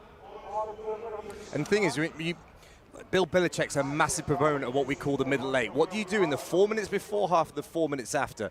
The Blitz have scored, Edinburgh have got the ball, but then the Blitz get the ball back at the start of the second. So this is a pivotal drive for the Knights. And comes in motion left to right from that wide position. It's Pert as Taylor takes the snap, drops back, and he's getting flushed and pressured. It's a rainbow ball up the right sideline that's incomplete. Jack McPherson, the intended target. Great penetration once again from the London Blitz defense. Brendan Luanga, the closest one to getting to the QB. Yeah, we're really seeing this, the London Blitz pass rush dominating the play here. They're sending 4 every time, and when Edinburgh are sending that motion, or they've got 5 out on the pattern, it means that somebody's getting through, and it's really affecting the platform that Taylor's able to throw off of. You can see that if he hasn't got that base to launch, he's not able to get much on the ball. 4th down coming up as the Napier Knights are going to go for it, but they're going nowhere as Rattray's brought down in the backfield, as once again that defensive line of the Blitz comes up, trumps. Kevin Nana in on the tackle. He's been around everything so far in this first half. If he's been running the ball, he's been really hard to block for those Knights. Yeah, both Kevin Nana on that right side and Luanga on the left edge have been the ones finding a lot of penetration, and that's what's got the Edinburgh offense rattled right now. And there's a danger of this one not becoming an insurmountable lead at half-time, but certainly a large one that will seem rather intimidating coming out for the second half for the Edinburgh Knights, particularly if the Blitz can get another touchdown on the board here in the dying embers of this second quarter. Well, this is it. They've now been able to gain an extra possession inside of the middle 8. There's 1 minute and 47 left. I think they have a timeout. I think they have 1 left, but it's plenty of time for them to be able to move the ball. Snap and hand off, and Manteque makes his way out towards the right, dragged down just shy of the first down marker. It's going to leave maybe 3 yards to go for a fresh set of downs as the clock starts to tick and the final few seconds start to die down. It's about 1 minute 30 to go in this second quarter. Hurry up offense then from the London Blitz. Badgery gives it off to his running back once again. It goes up the centre of the field. It'll be a fresh set of downs, but that clock will keep moving. So remember, clock stops in our college rules because they're resetting the chains. So until the referee whistles that in, they essentially get a half of a timeout, and now they get a full timeout. Yeah, but it requires that quick play calling as well, and that communications take advantage of that. The chain gang will be as quick as possible on this near sideline, as we do have a timeout that's been taken by the London Blitz as they've moved their way up to the 42-yard line, round about midfield. Yeah, so they had to take that one. One of their offensive line, I think his helmet came off, so the timeout has to be taken, otherwise he has to come off the field. So they've taken it earlier on in the drive than I think they'd want to, but you've seen this offense continue to move the ball. Well, they look to the air. Start trying to move it in big chunks, or will it be another handoff as Montague is up alongside and around Corey Badgery once again. Haven't differed in formation really at all so far, the London Blitz. They've got a number of different things that they can do out of this look, that's for sure.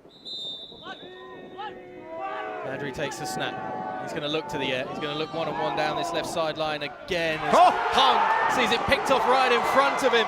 Matthew Kelleher able to stand his ground, pluck it out of the air and brings it back up towards midfield. Pulled down inside Blitz territory, and there may be life left yet in the Edinburgh Napier Knights. And look what it means to that Edinburgh sideline. If we can see this replay, it's fantastic because Kelleher has followed the receiver. He's only just turned his head round the last minute, and then there's been, I think, surprising plays that the ball's actually just landed in the breadbasket. He could do nothing more than but catch it, and then has been able to put a little return in as well. Huge momentum shift for the Knights. If they could do something here, this could be crucial for them. Have a look. You can see he's not looking. Turns around. Oh, God, the ball's there. Might as well catch it. Off I go. Right on the numbers of the DB. Another important potential momentum swing if Edinburgh can do something with it. Back up QB McPhee's in this time. Coming out of the gun, sends Rattray in motion. The ball's on the deck though. That's not going to help the number 10, who is swarmed and thrown down to the deck with real attitude by Kevin Nana.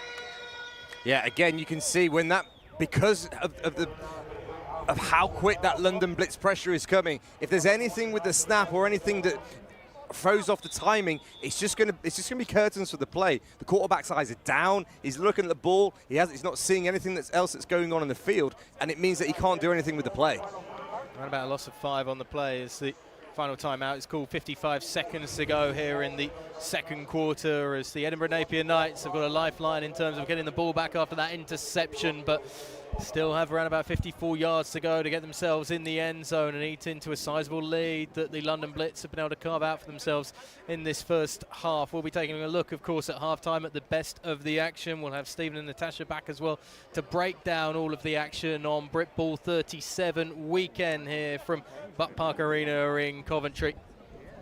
A place that very much has become the home of British American football, particularly for these grand weekends. It really has. It hosts the GB games, Britbowl. Tamworth Phoenix have now made it their home. Sorry, the Coventry Phoenix, rebranded this year. They've now made it their home as well. And it's really handy because it's 5 minutes around the corner from me, so I don't have to drive too far. We're all piling around yours for dinner tonight, don't worry. You're definitely hosting. Second and long coming up then for Edinburgh. McPhee takes the snap, looks to step up to the middle, but again, it's a swarm of yellow in front of him. And once again, I think it is coming in, and Nana able to just find the room off that edge and drag the quarterback down to the deck.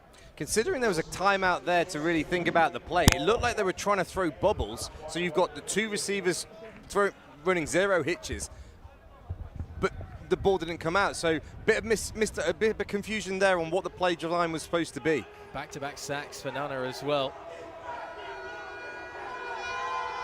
Snap out of the pistol this time, thrown over the edge by McPhee. There was some collision coming together between McPherson and Bannerman, but it's all fair in love, war, and the downfield pass falls incomplete.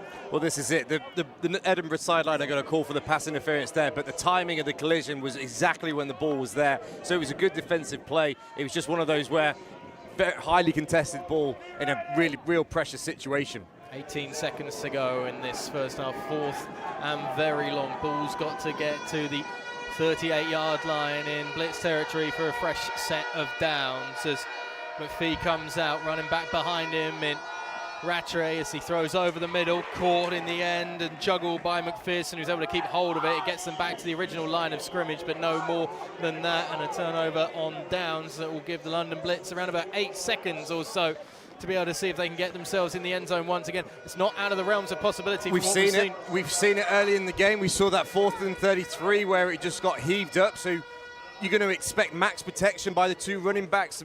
Baddery's going to heave this one up, and you know that both of the receivers have got the legs to be able to get behind their DB. Interesting to see.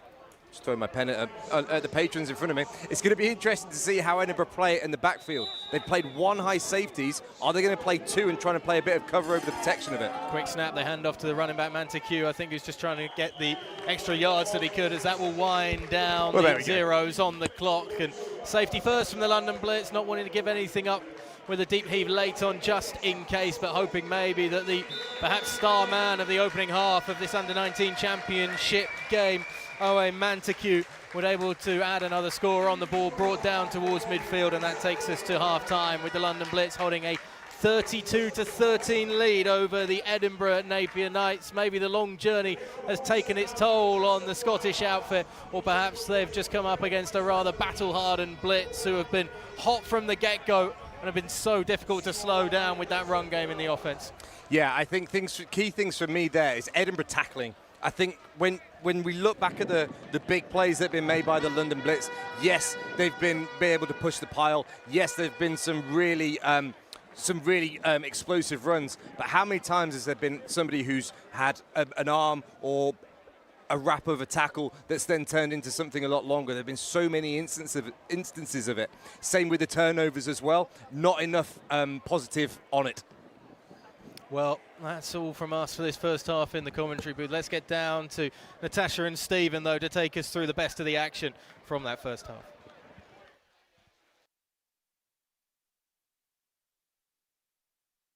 Action-packed right from the gun. Before we get into the highlight clips, we sort of need to start where it finished. London Blitz really on top. Yeah, they're dominating now. I thought there was one point where I was just really excited for Edinburgh, and I was like, they finally found their groove. They finally started getting points on the board after that, I guess, shaky first set of drives. But now it's all about the blitz. They really are blitzing it. Yeah, they completely are, and it all changed, didn't it? Because at the end of the first quarter, it was the Knights actually on top. They led it 13-12, and then the big highlight play of the game so far is what just turned this game in the blink of an eye, and it was a pretty exceptional play, wasn't it? Yeah, it really was. When we go back and think about how that play started and what actually initiated, I guess, Blitz now coming back. So when you look at this, a lofted pass over the top, there was so much space between the wide receiver and the DB there, and I think that's what every wide receiver looks for, really, is to get that space, get that depth, because the Knights had no chance in that, and that was pinpoint by quarterback. Yeah, and when you consider that the Blitz were 4th and 33 when that happened, I mean, we listened to the guys on comms, Andrew basically said they almost run this as a punt. Like you get it up there, and if it doesn't work out, then you've basically punted it away. But what they managed to turn it into is maybe the most decisive play of the match that we will see. Yeah, they really knew they had to get their momentum back, and by doing that, they had to take a risk. And if anything, when you are playing nines, if you do decide to take that risk and you give them a good starting field position, as we've seen throughout this whole match with the onside kicks, it doesn't actually make that much of a difference, because at the end of the day, you've still got to try and get that ball down. There's less people on the field, which means that you actually, as much as there's more gaps, it's more difficult to get to those gaps because people are more likely to be able to read it quicker, be able to move over, etc. So I think that from that play in particular, that was the start of when we saw the Blitz starting to bring out their wide receivers. Yeah, and they were right under it at that point, remember. They were a point down. They were 4th and 33, and that touchdown grab by Gulev completely changed the momentum of things. Napier Knights got the ball back off the next drive, and all of a sudden, the Blitz defence started to show their teeth. It felt like it just started to snowball for the Knights. Yeah, if we watch this play here, it's as he's rolling out, all of the Blitz defenders on him, and you could see his arm trying to even continue the play and get the ball out, but as a quarterback, you should know in that moment to protect the ball. So the Blitz did a great job at recognising he wasn't protecting the ball. If we all can get on the quarterback right now, that is it. We're making the fumble and we are able to overturn that ball. Yeah, momentum's such a massive thing in this sport because of the way that it flows and the ebbs and flows of a match, and all of a sudden the Blitz just had all of it. Napier Knights' momentum was completely sapped, and they go straight, take the ball over and go down the other end. It was a brilliant grab by Amani Nelson, which set up a simple run-in TD for the running backs. Yeah, and I think that the running back plays that we've been seeing, as you say, they have just been so simple for them. But at the same time, it's so much skill from these, and we're going to say they're power backs with speed, because they have such quick feet that they're complete ankle breakers, and that's what Blitz have been truly relying on for the whole first quarter. It was that really utilising those running backs to push down the field. But I think it was when they brought out those passing plays, it just showed that you could actually use the wide receivers just as much as you can use the running backs. Yeah, this is the fourth TD coming up that the Blitz scored in the end, and it goes to show, doesn't it, that sometimes if all the Napier Knights' attention is focused on this great reputation of the running backs, all of a sudden the wide receivers come into play, doesn't it? It's always about checks and balances. If you go all in on your running backs, all of a sudden the wide receivers might find themselves in a little bit of space. And that's exactly what happened. All of a sudden you've got to watch the wide receivers and the space opens up for the backs. Yeah, and I think that this is where the Knights are now kind of struggling with their defence, is now they're actually questioning which one are they going to use, because initially they were starting to really plug those holes. Yeah. They were looking to see what the Blitz were going to do, because it's very clear with the dominant season that the Blitz have had with how many points they've got on the board, but how much they have been running it. I mean, what did you say, that in the semi-final? Over 500 yards, yeah. Over 500 yards, just from one running back, wasn't it? Yeah. And so when you actually look at that, if one running back can produce over 500 yards in a semi-final game, they're thinking, okay, well, surely they're going to do the same again. It doesn't matter what the weather's doing. This is what they're going to be doing. And I think we saw it in warm-up, and we said it again, like they've got 10 running backs going for their 10th championship. So, makes sense to kind of really utilise that core. But now we're starting to see their wide receivers come into play. The Knights don't really know how to deal with that right now. Yeah, it's a balanced offense all of a sudden for the Blitz. It might not have been in the first quarter, and that's where we'll pick up the action here, because at the start of the game, this was a really, really even contest. The first quarter was right in the balance. It was the Blitz that made a strong start. Those backs eventually were able to punch those holes, but they still didn't find it easy at the beginning. No, definitely not. And I think it was when Edinburgh went up 7-6, Yeah. and they were utilising their field goal advantage, because the Blitz were going for the 2-point conversion each time. And so if you're not going to utilise that special teams and actually get the kicks going, you're always going to be behind. And it got to a point where the Knights were actually on top. They were dominant. They were dominant in a way, because if you're constantly scoring your extra points as well as scoring your touchdowns, you're always going to be that 1 point ahead. Yeah, and it was interesting, wasn't it, the utilisation of those 2-point plays from the Blitz, because look, there's a lot of maths and algorithm work that goes into all of this stuff, as we well know. The number crunchers love talking about 1 and 2 point advantages, but for the Blitz, they know they've got this amazing run game. They back themselves to punch the ball in from close, but it looked like on those sort of one possession instances, i.e. the 2 points, that the Knights were able to sort of pick their pocket a little bit. Yeah, massively. I think the great thing was the QB, Taylor, at the time, in that first quarter, was actually kind of running the show. After that first drive, I think, as I said, it was a shaky first drive, but actually, here we go. It was a simple run up the middle from the quarterback, but that was such good knowledge from the quarterback to be able to read the play and actually see, okay, I'm going to let this play develop. I'm going to hold on to the ball. I'm not going to go too early. I'm not going to try and... It takes a lot of bravery, that. Yes, it does, yeah, because you can easily get sacked in that moment. But actually he saw, it's parting like the Red Sea here. I can go down the middle, and that's what you want from a quarterback. And I think that's what Taylor's been doing so well. And I know that the Knights have now switched out, and they've gone with their other quarterback for the second half for the second part of the second quarter. But Taylor at that time was actually running the show because he was scoring the touchdowns. He was reading the plays so well to decide, right, am I going to throw it? Am I going to hand off? Or am I actually going to keep it because I can see that my team are doing what they need to do, parting them. I now have so much space. And the amount of actually running yards that he was doing himself, and a lot of quarterbacks, you see them, they get close to a defender, they instantly slide. He was not. He was going into some of those tackles. I was thinking, please protect yourself. You are a quarterback, remember that. But he was running the show, and he did such a good job there to make sure that he read the play perfectly, took his time with such composure, and ran it straight down the middle. Well, it's a simple question. It might not be an easy answer, but that is, how do the Knights get themselves back into this? It looked like the momentum might be changing at the end of the quarter there with the interception. It was a big moment. See another Blitz TD there punched in. They were so good at that all the way through that first half in particular. But it just felt like the momentum might have shifted towards the end there with the pick. All of a sudden, the Knights get something going on defence, and it just sort of ignited them a little bit. And they've had stuff to be positive about.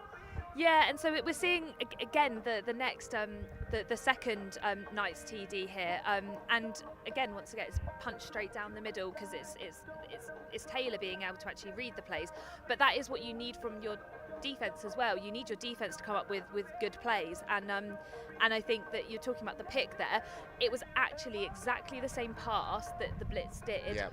On basically that the turning touchdown. point, that Yeah. touchdown.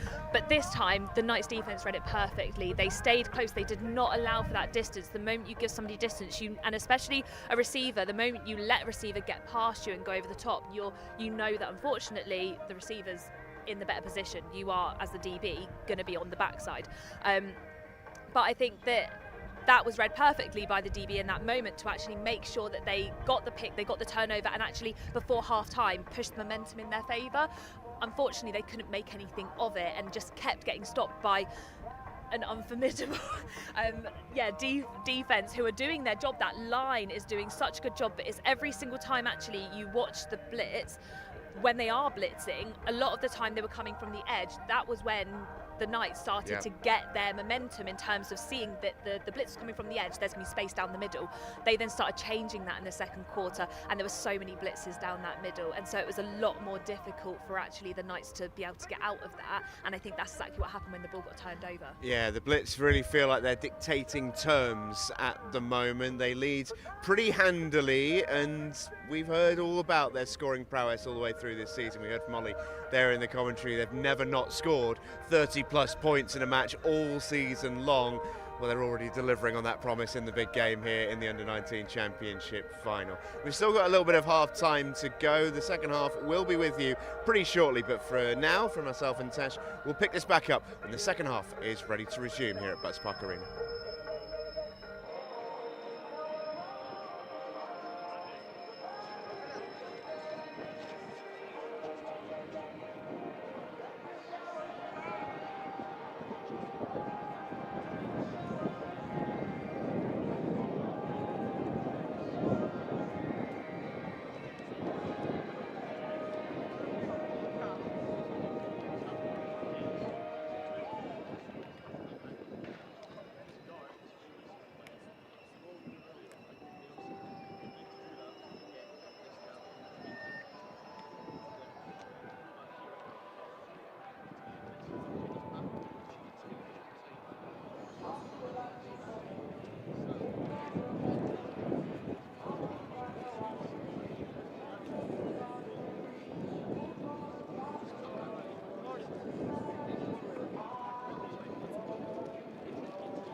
do a quick testing. Testing. 1, 2, 3. 1, 2, 3. Testing.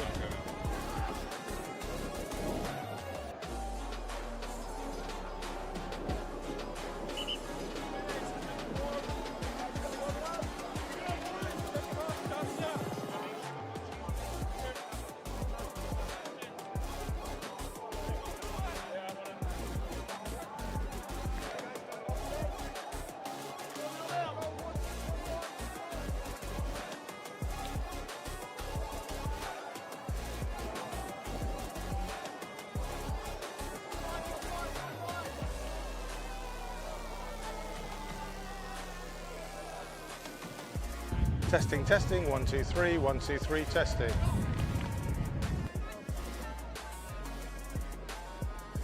Testing again. 1, 2, 3.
Welcome back to the BAFA Under-19s National Championship game here at Butts Park Arena in Coventry. The London Blitz have had a first half so far and opening 2 quarters that have seen them, well, almost quite literally run riot. Owen Montague has been the figurehead of that offensive attack, and Corey Badgery hasn't had to look to the air too often, the quarterback who has still shown off his arm on a number of occasions, including that deep connection down the left sideline for Aaron Hudagulev.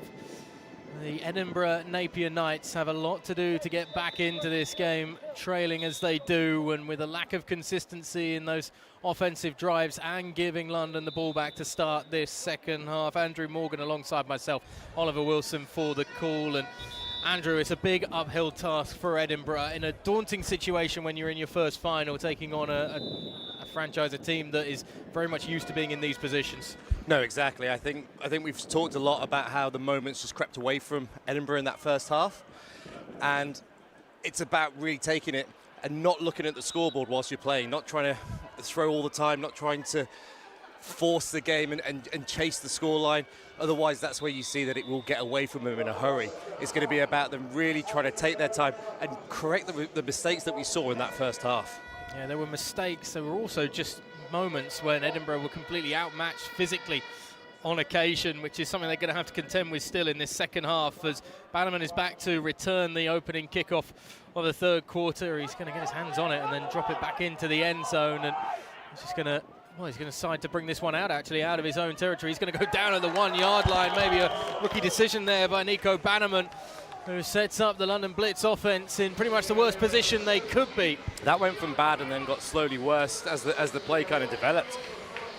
Touching it, then going into his end zone, then coming out, then going sideways. I mean, that ball is spotted on the half-yard line. It was so close to being a safety for Edinburgh, but they've got 99.5 yards to go now, the London Blitz. What a great start, what a great chance for the Edinburgh Knights to start this second half positively and try and build that momentum that they need. Just saw there Nazafat Chafjiri putting his arm around Bannerman, saying, hey, shake it off. You know, that's not the best move that we've seen you make this afternoon so far, but if any of the London Blitz sideline is in doubt of what this offense can do coming into this game, there's no doubt whatsoever what they've shown in the first half, and 99 yards is still perhaps not too long for this running attack, as Montague might take it all the way himself on this first drive, and the first play from scrimmage brought down at the 45-yard line as he broke quickly into that secondary, and immediately Edinburgh defensively on their heels. So we talked towards the end of the half. What are the adjustments going to be for Edinburgh? So now what they've done is they've walked 2 outside linebackers up to try and contain that outside run.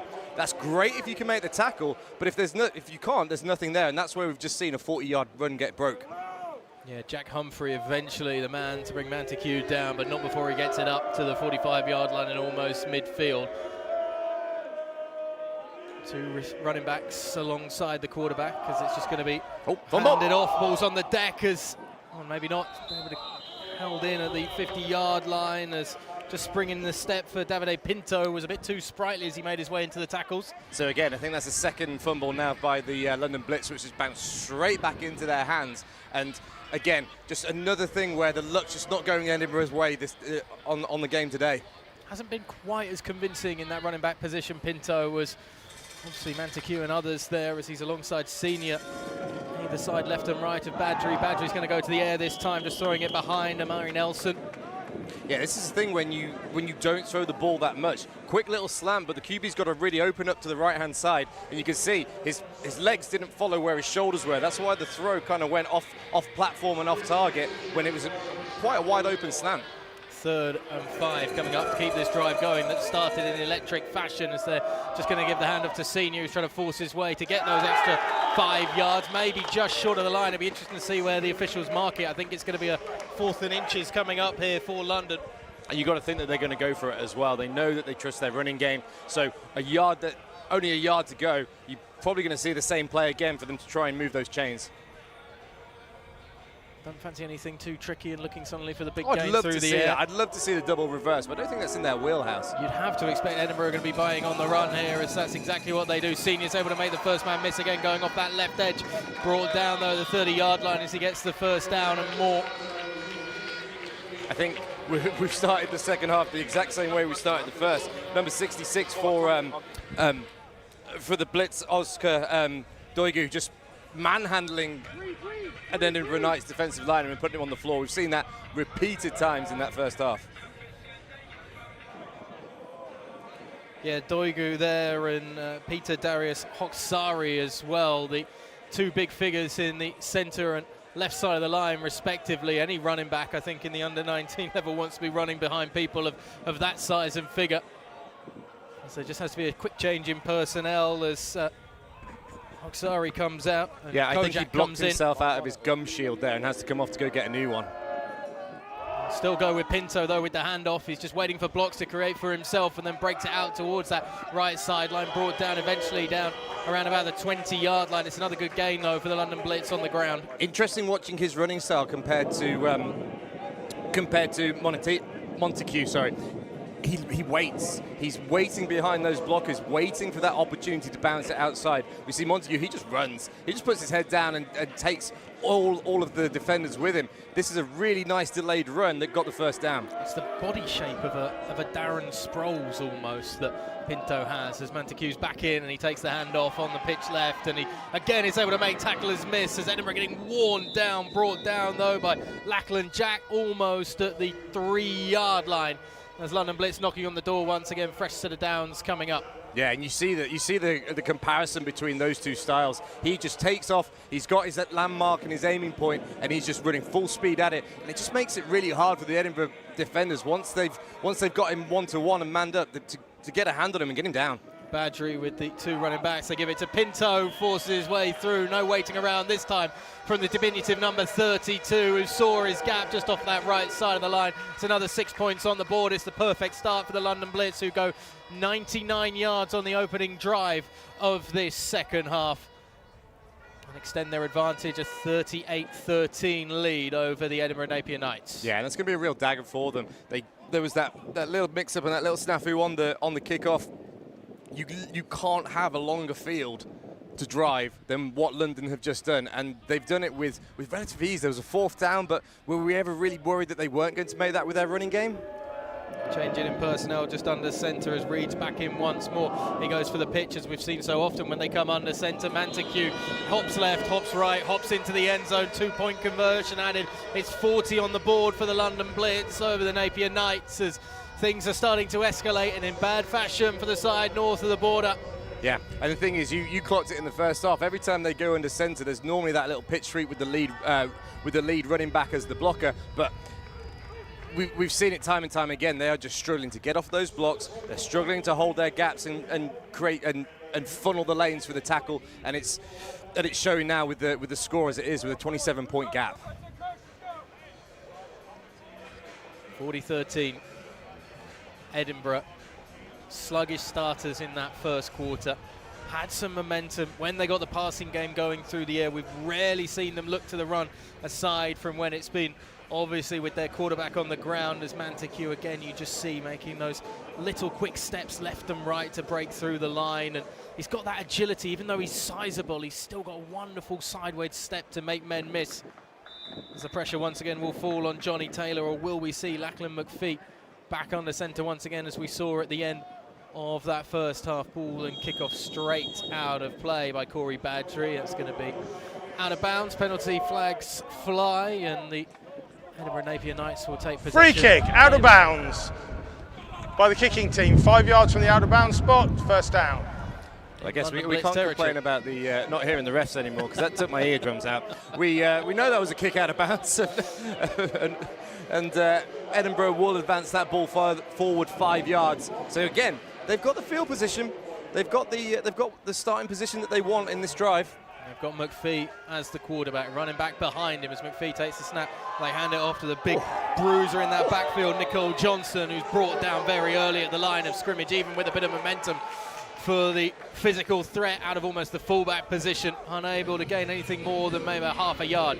Gained half a yard, but made sure that he didn't lose 2 or 3 on the play by lowering the shoulder. That's a really physical run there by him to at least make it a 2nd and 9.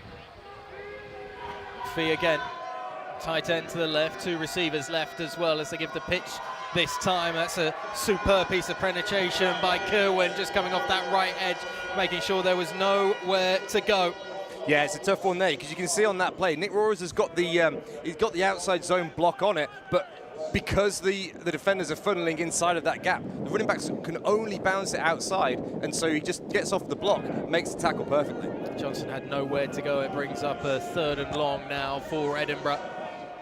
McPhee once again, 2 receivers to the right this time. He's going to drop back, evade the rush, flings it out towards the right sideline. Bit of zip on it, but too much as it's well away from Ryan Courtney.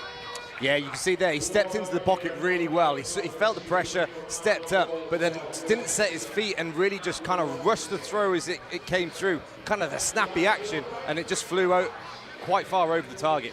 Could have been a completion, but just didn't quite get his feet in the correct position to be able to make it. We're going to play the field game here as Jay McPherson's out once again to punt. It wasn't a great punt on that end of that first drive for the Edinburgh Napier Knights. Remember, Edinburgh had 2 turnovers offensively on consecutive plays as well that handed London Blitz the ball and field possession late on in that half. We haven't had a chance then too often to see McPherson in on the punt, as he'll get it once again, stood around about his own 41-yard line, has to scramble to get it, and I wondered if there might be a fake punt on that. Decides against running it himself, and he just pooches one all the way back. I did wonder there, he kind of did have the run up. I think it was a poor snap. I don't think the centre was trying to snap it 10 yards to his right with a run up. Not a conventional training tactic. Do you know what though? The rugby style punt is something that they do quite a lot in the college game, because you're able to roll out and then you have that decision.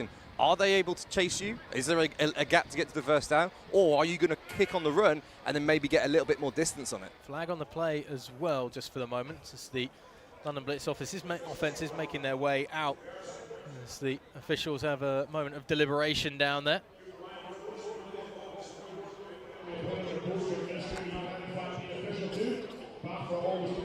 Just see there Corey Badgery saying, do we have to go back a bit further? And that offense will set up around about 10 yards away from the spot After of the the ball, as you touchback, can see.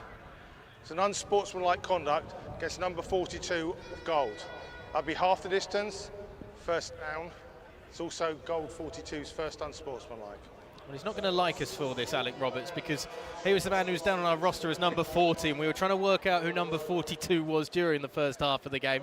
We finally got a name on it, and it's the first time we mentioned his name, and it's unfortunately due to the unsportsmanlike penalty. I mean, you went running to try and find that name at halftime.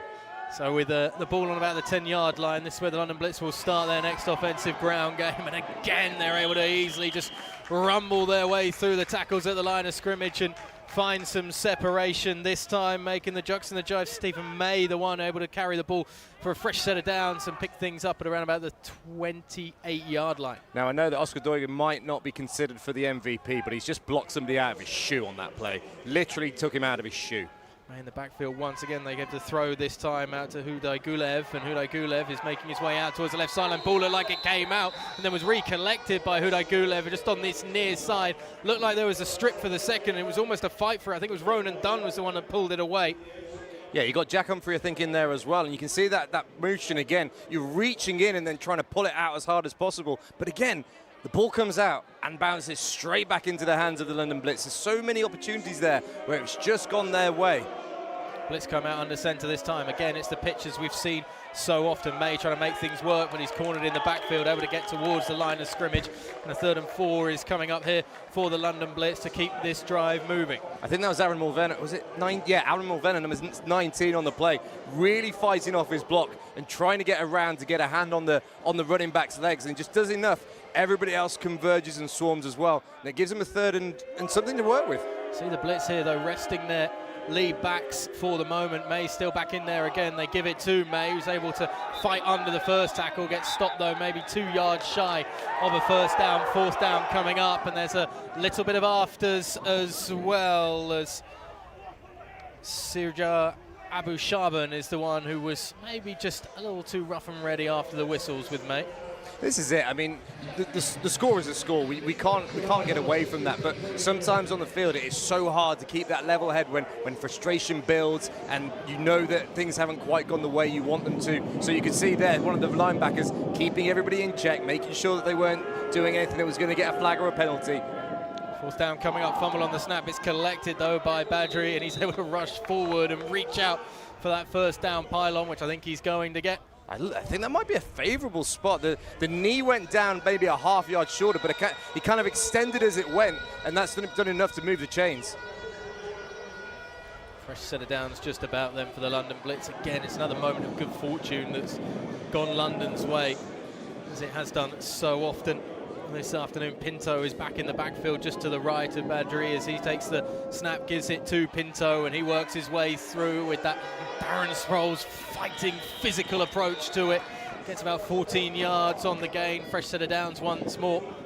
And it's a real clinic on how to effectively run the ball. You could see all the way through that the legs were churning, the pad level was low, was forward. He just kept burrowing in behind the blockers there, and it just keeps going and going and going and getting more yards. Andrew, it must feel like quicksand almost when you're on that defense. You're just fighting to stay alive in this, and they keep grinding on you as they look to the air. This time, Huday Gulev is able to bring it in, but a superb hit on the play by Greg Reed. Yeah, and it's not just that, it's the fact that we're seeing Edinburgh, they don't have many rotations. The guys that are starting the drive are the guys finishing the drive. And when you're in the middle there in the box, it's just going to continue to wear you down because it's relentless over and over again. Davis and Pinto in the backfield. Two receivers right for Badri. He'll go up the middle himself. Look to get back to the line of scrimmage. Just another slightly awkward moment between quarterback and centre. That relationship's so important as well, of course, at all levels of football. It really is, and even when you're in the shotgun, if you get that bobbled snap and your eyes go down and you're not looking at whether it's a handoff or the pass, it makes it really difficult to then make a play happen as a result. It's a lightning quick third quarter. It's only got 3 minutes remaining in it already as they hand it off to Pinto. He's trying to escape the attention in the backfield as he's brought down around about the line of scrimmage. Did well to fight for the extra yards, and fourth down is coming up on this drive. That's it, and the thing we saw again, it's just so hard with all of these running backs to be able to not just get a hand on them, but be able to slow their momentum, either bring them down themselves or wait for the rest of the team to converge on it. What we've seen, though, at least in the last couple of plays from that Edinburgh defence, is there is a bit of penetration on that edge finally, either getting to the receiver on that far side of the field or getting to Pinto in the backfield, and just not allowing that edge to be freed up to break out on off. No, that's it. So often. It's a manageable down here again. 4th and 10 coming up as Badri's going to go to the air, looking long and caught in the breadbasket. Jack Hung once again. Touchdown, London Blitz. 6 points on the board, 46-13. And once again, when they need it, Corey Badri happy to go to the air and unleash the long ball downfield. That's it. I mean, we saw number 27 at the end of the first half being able to come up with an interception. But there, he was a good 2 or 3 yards behind. A beautifully arcing long ball there. All the receiver has to do is stay in stride. It's right in the hands, right in the breadbasket. It's an easy walk-in score for the Blitz. On the numbers to add to the all-important numbers then for the London Blitz as they continue to keep their foot down as the 2-point conversion is to come.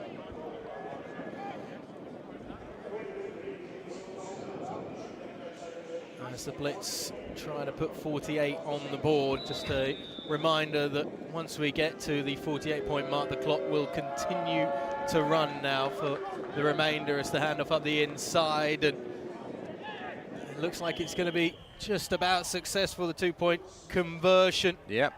Side judges coming with the hands up. And we do hit 48 then for the London Blitz, who are starting to make a whitewash of things suddenly.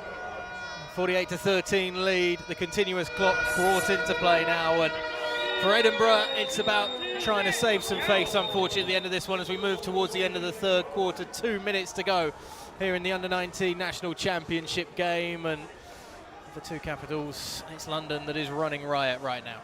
Exactly, and the thing is, it was spoken about in the pre-game, the London Blitz have consistently been able to put together formidable junior programs for the last 5, 10, 15 years. We will go to a running clock on my signal to start the kickoff.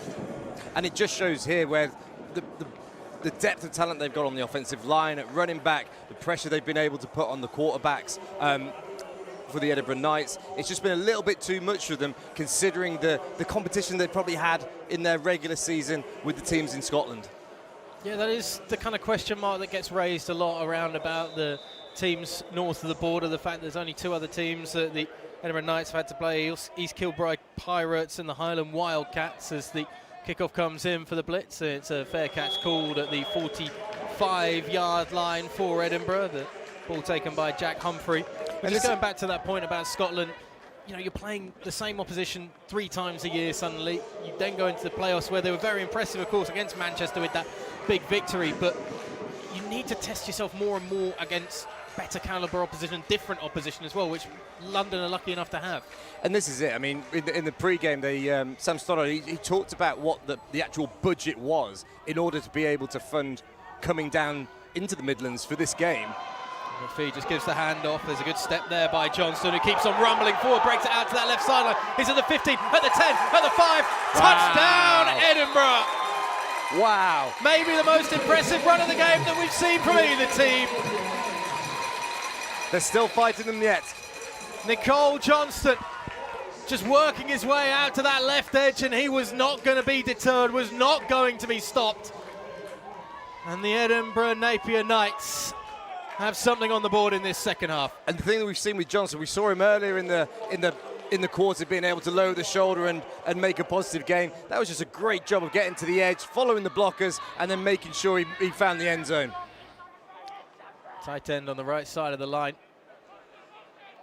As they go for the 2-point conversion, they hand it off to Johnson, who's stopped in the backfield rather abruptly. There are 2 yellow shirts there to make sure he's going nowhere. The first of them, Caelan Kerwin, and it's just the 6 points then for Edinburgh as it's 19-48 though, but it's something to smile about for the Scottish contingent. There's a warm feeling of support, at least from the grandstands here in Coventry, as plenty have made the long journey down from the north for this. And that is certainly something that they all wanted to see in this second half, as we can see the touchdown again. And the thing is, you saw the offset of the line. You saw there was only there was the 2 offensive linemen on the right-hand side. He's managed to take that. This is the end of the third quarter. To the right-hand side, then quarter. bounce it all the way over to the left side. A really nice run there for the Knights. Even gave the little stutter step as well, and had a few defensive players just stumbling around looking for their ankles for a moment. Superb balance shown by Johnson.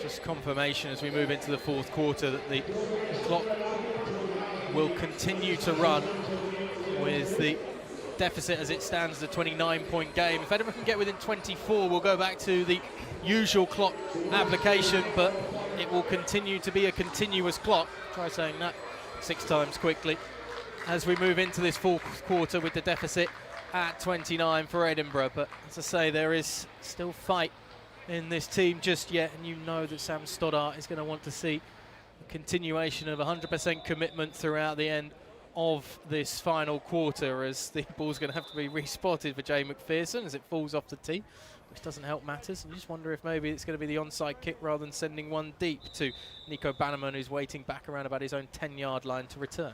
Well, that's the thing. I mean, it's the last game of the season. You can't hold anything back now, can you? So why not? Why not have a look at an onside and see if you can see if you can make that score look a little prettier. I can see you've been watching The Waterboy recently as well, if anybody remembers the don't hold anything back from the final moments of that American football film, as the onside kick is collected by Maybe they were listening to me. Maybe they heard the Morgan advice in the gantry from the other sideline. I'm surprised you're not jumping down to the sideline to start coaching, to be honest, and get really involved.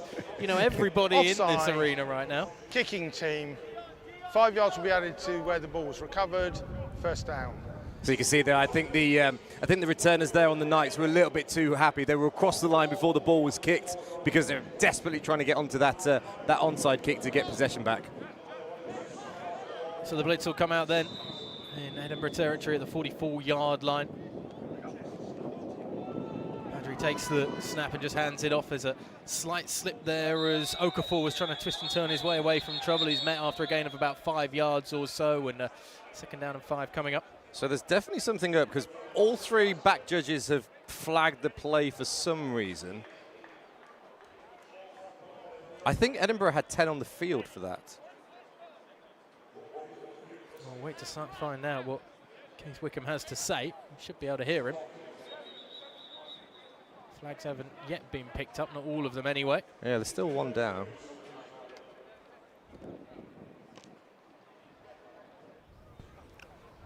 Substitution infraction by the defence, 5 yards from the previous spot, replay first down. So it'll be 1st and 5 rather than 2nd and 5 after the penalty. Which doesn't help matters too much for this Edinburgh defence, but it does make life a little easier for Corey Badgery. 2 running backs once again as he once more gives the handoff, trying to bounce it out to that left sideline is Okafor, but he's met in the backfield with a thud and nowhere to go as it's a 3-yard loss on the play. And this is it, even though we're talking about the running clock and those kind of connotations, Edinburgh haven't stopped playing, and I think that's really, really key. It's easy when you get into these situations, you think the game's gone, and all of a sudden it's 50 or 60 on the board. You see it sometimes in Britbowl when the results come in. They have not stopped playing at all, and it's credit to see. 2nd and 6 coming up as they'll go to the air this time. The Blitz looking for that deep ball downfield towards Nelson, dropped just in front of him. Good coverage as well on the play by Kelleher. Just keeping him honest, the wide receiver, and not giving him the easy grab on the maybe slight overthrow coming from Corey Badgery. We've not said that too often today about the London Blitz quarterback. No, he has thrown a perfect deep ball many times today already. Just a little bit too far. Great coverage there by Kelleher. Reaching out of the under-19s, he's going to be a threat as he continues to work his way up the Britbowl levels for sure, Badgery, as he's got 3rd down and 6 coming up. There's a bit of confusion on the handoff. Okafor stopped in the backfield once again. So this is something I've been thinking about the last couple of quarters. The read option kind of handoff that they've been doing with the quarterback. There's been an option to pull many times, but the running backs have been doing really well. That one looked like there was a bit more indecision where I was thinking, do I want to give it? Do I want to take it? In the end, neither really happened, and the defensive lineman just gobbled them up. Josh McCallum in the play in the backfield there as he sets up once more for another stop here on 4th down potentially as Badgery fakes to his left, then goes out to the right looking for Nelson. Jump ball, flags fly as it was too early, the contact from Kelleher on Nelson. So that was interesting. It was a little stop-go. The receivers were running hitch and goes, trying to get the defense to bite. They covered it really well. Only problem there from Kelleher was he didn't turn his head around. Interference. Defense number 27. 15 yards, automatic first down. Not a spot the ball foul as some may be used to seeing in the NFL. It's 15-yard penalty, but an automatic first down for that, which gives the fresh set of downs back to the London Blitz and keeps them moving forward and keeps this drive alive with 8 minutes to go in the 4th quarter.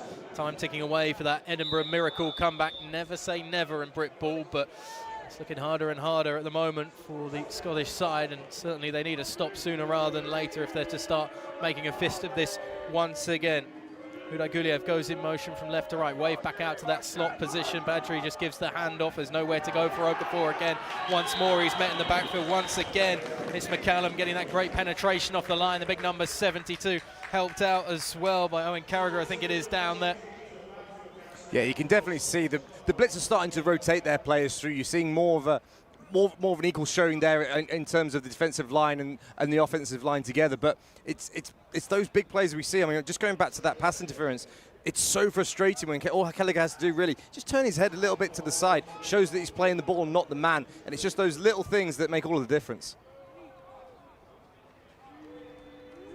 Looks like fresh bodies in the backfield as well. And Ahoro just to the left of Badgery, and Ahoro's going to take the snap from Badgery and try and work his way up to at least the original line of scrimmage. Maybe picks up a couple of yards on the run. 3rd and about 8 coming up for the London Blitz. Thing that's interesting here with the substitutions of the receivers, Marty Nelson's just moved into the slot. I wonder if that's something they might want to take advantage of in these next 2 downs. Dylan Razabi is in that wide out position on the right side of the offense for the Blitz as Badgery once again takes the snap, drops back looking to the air, and he is going to go looking for his number 7, Nelson, who makes the grab, touchdown. You called it, Andrew. Beware the man shifting into that slot position, one-on-one with the DB, and Armani Nelson gets another touchdown on the board for London Blitz. All right, I definitely get the credit for that one, don't I? Me and the London Blitz coordinator are on the same page there. We move our dynamic receiver inside. He goes up against the linebacker one-on-one. It's a jump ball. That's a great touchdown for the Blitz. 2-point conversion to come. Badgery once again just makes his way to the sideline, the quarterback for the moment, and see what's up the sleeve of Reed, who steps in the number 19 to take the snap. 2 big running backs either side of him in including Carlos Diarra, who's just on the right of him. Diarra's going to be the lead blocker and trying to make that hole up the centre of the field. It's stuffed though at the 1 yard line, no 2-point conversion. Edinburgh hold firm at least on that. They've done well in those short yardage situations on the 2-point conversions today. They just haven't been able to stop the big play like we just saw there from Nelson. No, we really are now seeing, excuse me, we really are now seeing the depth of that London Blitz running back room really coming to fruition now. I think there was, didn't they say what, 10, 15 running backs it seems that they've got down on that sideline? I think they're starting to throw in some linebackers as well, judging by the numbers. I think everyone's running the ball now, yeah. Might as well have a go at this point in the game. 54-19 now, the London Blitz lead in this fourth quarter of the Under-19 National Championship game. 5:40 to go in this final quarter. Edinburgh looking to just at least keep their heads held high. This is the last touchdown once again. It's a good grab that by Nelson. Has to get his two hands right on the point of the ball, but still able to come in under duress. Badri with that quick look to the left, just trying to look off the DB slightly, puts it right over the shoulder as well of the man in coverage, that's Jamie Brown. Yeah, you can just see that mismatch is so hard to be able to climb with that receiver vertically, be able to get your head around as they're trying to break to the post. Very difficult to do, and it was a great touchdown there. Another onside kick coming for the Blitz, another fair catch called for. Definitely can't run after you.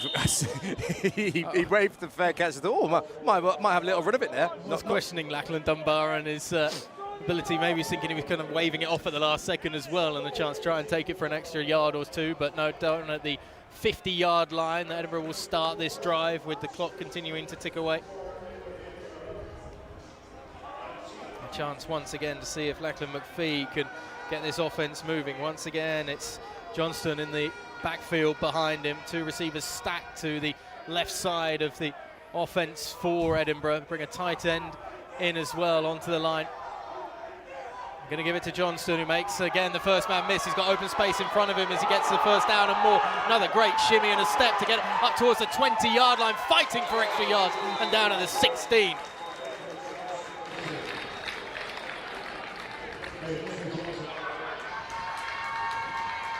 I've seen the big man go bruising once again in this fourth quarter. He's definitely had some luck in this second half for sure. Again, you can see the Blitz rotating in their guys, but this takes nothing away from what he's able to do. He's making some massive gains for the Knights. You see that offensive line shift again? Yeah, a heavy stack on the right side of the line, but a heavy bit of pressure coming off that left side of it.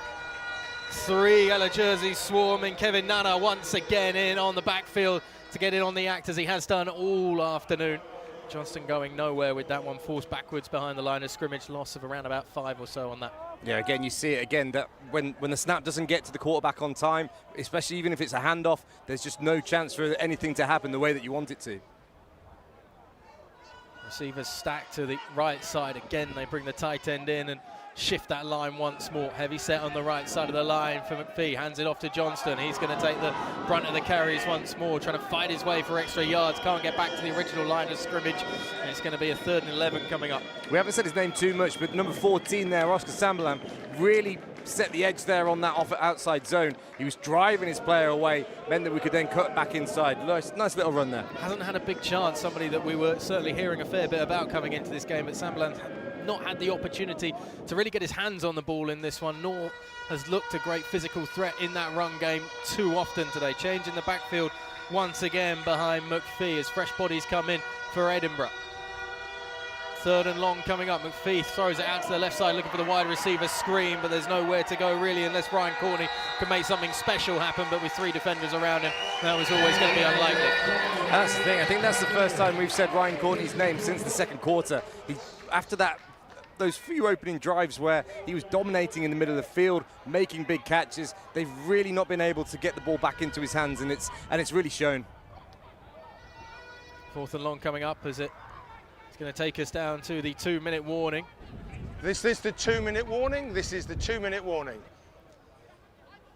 A chance for both teams just to assess for a moment and see what's going to happen on this 4th down coming up for Edinburgh as they try to still continue to make a fight of it in the dying embers. McPhee's going to come out with an empty backfield. Receivers spread left and right, tight end on the right-hand side of the line. Whistles go before the snap could come, as Fee did well to at least evade the rush for a moment. So we'll wait to see what the call is for down on the field.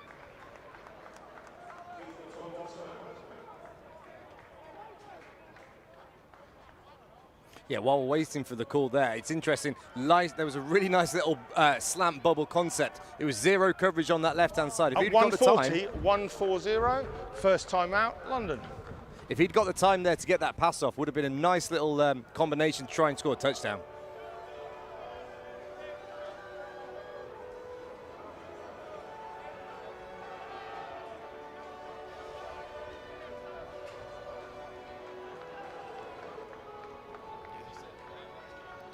So, a final huddle perhaps on this Edinburgh drive. Get the feeling it's probably more likely to be a shot to the end zone rather than anything else. Although they can pick up the first down and give themselves a fresh set of downs at around about the 4-yard line or so, but Fee comes out. Empty backfield once again. Eric Silver in the slot left position. Goes in motion. Silver on the bubble route. That's where Fee's looking, and that was almost destined to be coming back the other way as Crispin Philpott reading the motion of Silver and jumping the route perfectly. I tell you what, he had worked out his high step, his celebration, his hashtag on social media. The only thing he'd forgotten to do was catch the ball and run to the end zone, but that was wide open for him. I have to say, you saw that coming as well. You saw him drift across and keep Silver nicely covered and almost baiting the quarterback into throwing that one. And it's just that hesitation in making the throw as well, which gave him more time to get into that passing lane. Yeah, very nearly a pick six. Well, we need to talk about the man who's been the shining light for London Blitz today, Manteque, the running back, as flags fly on the face mask, and the Blitz running game continues to cause pressure down that right sideline. A fresh set of downs once again as Enahoro making some moves out of the backfield and drifting off to that right sideline. But today has all been about one man really in that backfield, Owen Manteque. Personal foul, face mask, 71 on the defence, 15 yards added to the run, first down. First down and then some for the London Blitz. Here we go. So I think he's clocked it. So Jason Henry's about 25 yards away from this, and he's going to keep walking. The only problem is the coach's box. It runs out of space in about 3 yards. So as the ball gets respotted on about the 50-yard line, Coach Henry's as far away from the bucket as he can be.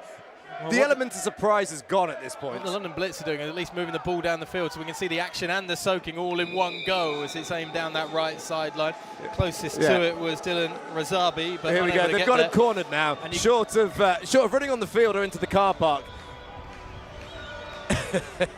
9-time under-19 national champions. La Decima, I think they would call this back in Madrid. It's going to be number 10 for the London Blitz. And Jason Henry should be used to this sort of soaking by now. It's almost near annual tradition for someone like him. This is the end of the game.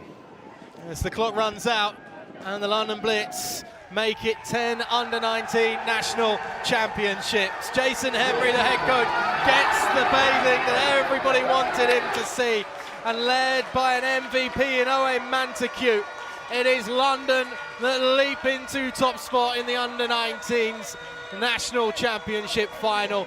A blowout in the end, 54-19. A ground game that was dominant and an aerial attack that produced the explosive plays when needed as Corey Badgery says goodbye to under-19 football. What a future he has to come in the British game, and what another superb performance for the side from London. No, exactly. We knew coming in that they were going to be this offensive juggernaut. They were going to run the ball, and they were going to be able to take advantage of the score lines when they were playing defense. We saw the fact that Edinburgh, they started the game so positively. They were able to score early and match them in those first few drives, but then it just started to fall away from them a little bit with mistakes, with 3 and outs, with poor field position, and then it just started to get away from them entirely towards the end of the game. A really valiant effort. You've got to understand, these guys have travelled down, they've had 6 hours on the coach, they've stayed overnight, they've had to crowdfund so much money in order to be able to come down to this game. and they've given a really good show themselves at the top of the under-19 games for sure. Yeah, a moment has to be spared for the Edinburgh Napier Knights, who have had a long old trip to get here and have had obviously the financial frustrations of trying to be able to get themselves down here on the coach and get the hotels and everything else sorted. So we can take a look at the best of the action from the four quarters as the presentation parties are being prepared down there on the field. And it'll be a highlight reel that London will want to look back on time and time again. It all started with Owen Manteque in the opening score of the game from close yardage after Edinburgh were tripping over themselves coming out of the gates offensively. They got going though when Johnny Taylor started to move his legs. We didn't see much of that though as London were able to close that running lane down for Taylor that he started to utilise during that first quarter. Time and time again though, the ball was either pitched or handed off to Montague, and time again he was able to break tackles and make his way into the end zone, sometimes walking in with nobody around him. Taylor though keeping the fight going early on for Edinburgh as they looked like they were going to make a real fist of things at one point. Didn't allow London Blitz to get a multiple score lead for a long time in that first half, but the wear and tear, and then suddenly Corey Badgery starting to throw a few deep balls, and how about that for a shot down the left sideline straight into the arms of Aaron Hudaguliev. And that really just opened us up to the next threat that London Blitz had in their arsenal, that deep ball was there. Turnover then from Johnny Taylor. See that right arm coming out and the ball looking so loose in it as he took contact from multiple defenders. That was a big turning point in momentum in the game. Exactly. I don't think we saw Johnny Taylor after that drive, and the backup quarterback came in, number 10, Lachlan McVie, and from there the offense really did stall. They struggled to pass, they struggled to get much of a productive running game, and you can see they had the chance again though, Edinburgh, just to try and get themselves back into this game as Kelleher making the interception that we thought was going to swing momentum back in their favour just before halftime and maybe give them a chance to get points on the board and reduce what was turning into a sizable deficit. It didn't happen. And then the London Blitz getting back to doing what they do best. It was the diverse attack on the ground. Davide Pinto running that one in to extend the advantage. Another deep shot down the field, that time for Jack Hung, able to bring that one in as the second half certainly got away from the Scottish team. Well, that's it. You look at the passing stats for London and Corey Badgery. Probably only 5 or 6 completions, but all of them long bombs for touchdowns with beautifully thrown balls. Nicole Johnston, though, giving the Edinburgh faithful something to cheer about in the second half. How about this for a touchdown run? And a quick step for a big man. It's a cliche, perhaps, but wonderful footwork as he was able to find his way back into the end zone. That defense just couldn't live up to the separation and penetration through the air and on the ground, and Armani Nelson bringing that one in after he was moved into slot. Perfectly called by the man alongside me, Andrew Morgan, to put the icing on the cake. Handshakes all round between the victors and those defeated in this final, and the celebrations for the London Blitz can continue once again for a 10th time at the under-19 level. It's the consistency of this program that's as impressive as anything else, I imagine. This is the thing, and talking not just to Sam Stoddard, but also to other coaches from Edinburgh, they talked a lot about how young this team was. There are about 20 players who have started with very little experience of the game, and they've been able to really rise up and get to this point of a final. So the future is bright for them as well. They're going to look at this score, obviously being disappointed about what's happened, but then think, well, next year we're going to be able to build on it. We're going to have lots of things that we need to work on, but the future's definitely bright for the Edinburgh Napier Knights. Just going to feel like a long journey back, isn't it, when you've had to come all this way and you've got at least 6 hours to head back home. But there's always a chance that they could be back in this position as well. Well, this is it. You look at what East Kilbride were able to do a few years ago with the group of players. That was 2 or 3 years of domination in their division, and then coming up against the London Blitz almost repeatedly. It's something that they could definitely repeat here at Edinburgh, and then maybe even start a new rivalry for the under-19s championships year on year. You're getting too ahead of yourself and too excited there. Well, I called a touchdown. Maybe the Mystic Meg ball is here, and I'm just calling things as I see them. Your inner Nostradamus is coming out, that's for sure. So what about your picks for the women's final coming up later on today, this afternoon? Well, this is it. When we're talking about a dynasty in the junior game, we're about to see one in the ladies' game as well, with the Birmingham Lions coming back. They're coming back with 6 national championships, 7. They've been a powerhouse, and now you've got the Solent Thrashers, who weren't a team 4 years ago. They've developed, they've gone through the process, they've recruited, they've got some awesome GB talent alongside the talent that Birmingham has as well. And I'm really looking forward to this game. We saw an absolute nail-biter last year against the London Warriors. Obviously, there was all of the controversy there from the Warriors and the Thrashers in the way that game ended. But you've got 2 teams here. I can't really call it. I've lost my ball. I lost my Mystic Meg ball. No controversy from the officials down there today, led by Keith Wickham, Darren Urban, Ben Gadsby, Dave Moore, Paul Todd, Ian Rogers, and Andrew Murrell, all down there. Receiving their medals as the CEO of BAFA gets set to hand out the medals, leading the presentation party. Alongside him, you've got Bruce Leatherman, who is also another board member for BAFA. Joe Walker there, giving the first handshakes. He's the head of operations for BAFA, make sure that the leagues run smoothly, all of the fixtures and the teams and all the things that just goes unsaid, goes unspoken. He's right there. You see as well, just at the front of that line of Edinburgh players as they make the turn from the 40-yard line to the presentation podium, Sam Stoddart is giving a handshake to every single one of his players and crew who are part of this Edinburgh team as they get their runners-up medals that will be feeling like a bitter pill to swallow, but it's still an incredible season to have made it to this final game. This is it. And I've been on the losing end of finals, I've been on the winning end of finals. It's so tough in this moment here to be able to understand the process and the journey that your team has got to. This started in January, February for this team in terms of the OTAs, your first practices, building up the team, building up your identity and your culture, you're making your friendships, all of that stuff that comes together as a team. That's what you're going to look back on in the weeks to come. It's just hard at this moment to be able to process that, especially when the scoreline is as one-sided as it is. And it's a sign for Scottish-American football going forward as well, in terms of the investment that continues to be made in the game. We've had the Under-19 11-a-side series that was kind of launched in October of last year, and obviously the 5 franchises, one of them based up in Scotland, has been a great way of pooling players together, getting them 11-a-side experience as well as this 9-on-9 ball. And obviously there's a history of the game in Scotland with everything that happened in NFL Europe, the Scottish Claymores, a number of players that we've seen from Scotland go and be successful, particularly the kicking positions, of course, in the NFL and around the world in the European leagues, etc. And this is just a sign that Scotland is continuing to develop and produce great, not just talent, but young talent now as well, that you see self-evident on show today. Well, this is it. I think that regional series that you talked about is really vital, because that starts up again in September, October. You've got the teams around the country, and that setup of coaches that you've got in Scotland. You've got Bryce Stevenson, who's taking over as head coach.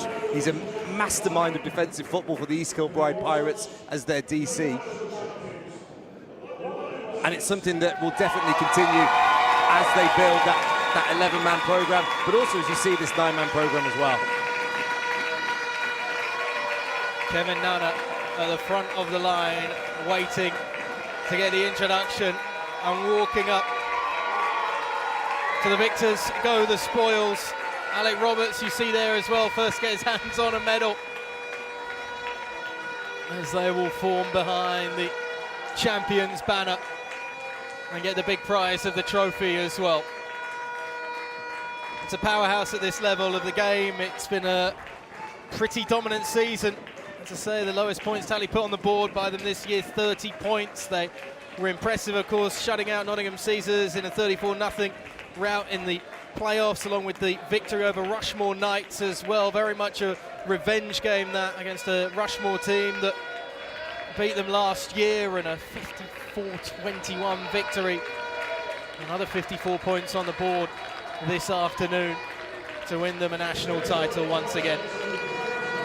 And it's under-19 GB talent littered across this team as well, that will all have potentially strong futures going into the 11-on-11 game and the adult game. Well, this is it. You see though that GB Under-19 program and the Scott Rowe building, it's going to, you know that it's going to pull so heavily from those London teams, especially when they're putting the kind of efforts on display that we see here. And it's not just that, you've got the Under-17s team as well, which is led by Mikey Davis. You can see this throughput of coaching and resources for the players, and it puts on a kind of game that's a really high standard. I mean, you look at what we saw today, a great game, not as close as we hoped, but the quality of what we saw on both sides was a real testament to the strength of British junior American football.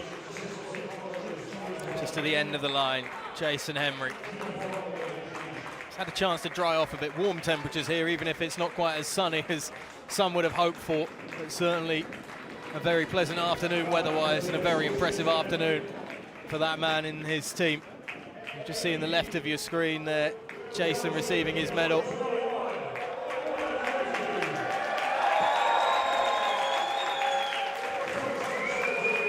Celebrations can be started as Owen Mantiquet,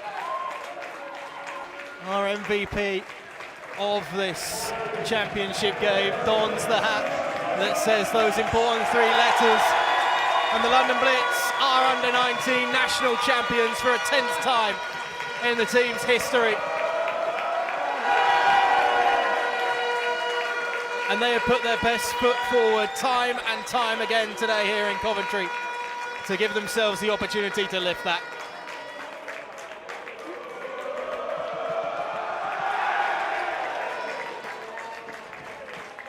There's a few in there that might be able to have a champagne celebration later on today. You think so? At the very least, a little bit of fizzed up lemonade. As long as you get the suds flowing, it doesn't really matter what you use. And if anything, the champagne just burns your eyes. Speaking from experience. Absolutely not, no. I've watched too many Formula One races. The man's a liability with a cork bottle in his hand, that's for sure, next week. But certainly, Andrew, it's been a pleasure to call this game alongside yourself. I know you're going to be busy here in Coventry throughout the weekend on the stadium broadcast as well. Well, yes,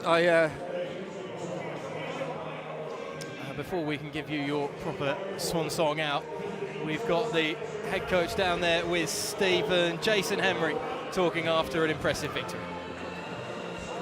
Thank you very much, Ollie. Down pitch side with our winning head coach, Jason. Congratulations.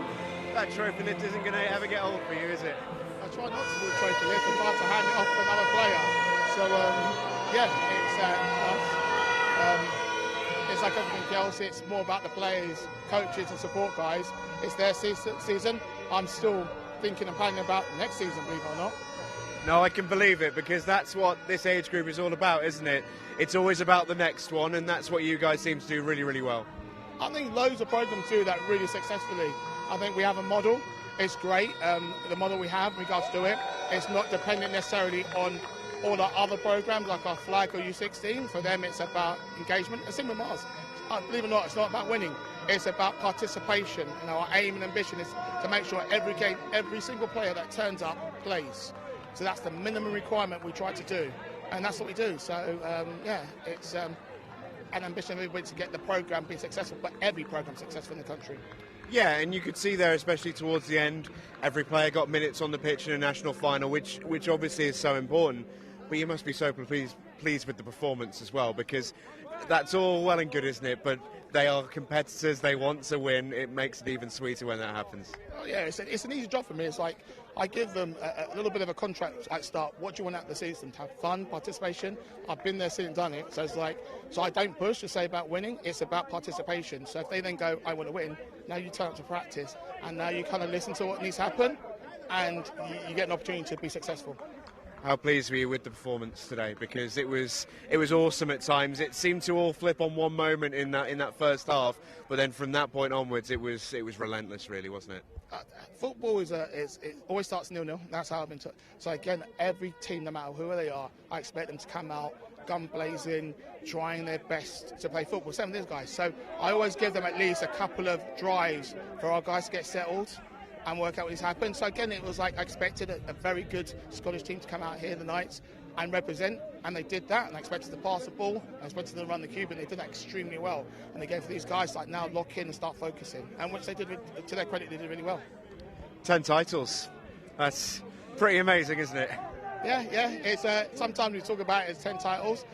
For me, it's the expectation at the end of the season. I'll rephrase that. It's an opportunity to play more football. So playoff football is an opportunity to play more football. The reward is at the end of the last team playing, and if you do it really well, you might get rewarded for your success. So I don't put pressure on the coaches, and I don't put pressure at all on the players, because this was just another game but in another location. Congratulations on an amazing season, and congratulations on the trophy. Thank you for the stream. Thank you, Jason. And I believe we've got Owain Montague coming in, sir. Coming in, Mr. MVP. Congratulations, what a performance. How good does that hat feel on your head right now? It was amazing. Like last year, we didn't really make it, and we promised ourselves that we're going to make it to the same spot here, and here we are. Yeah, and what a performance to put in as well. I know for you guys, it's not necessarily always about the victory and what have you. It's about the guys that you do it with and the performance. And the performance in the end was extraordinary. It was amazing. Like our defense, our offense. I love these guys. There's not another team I'd rather play for. And in terms of your personal performance, that's the reason why you're wearing that hat. 4 TDs, I believe. It's not a bad afternoon's work, is it? First off,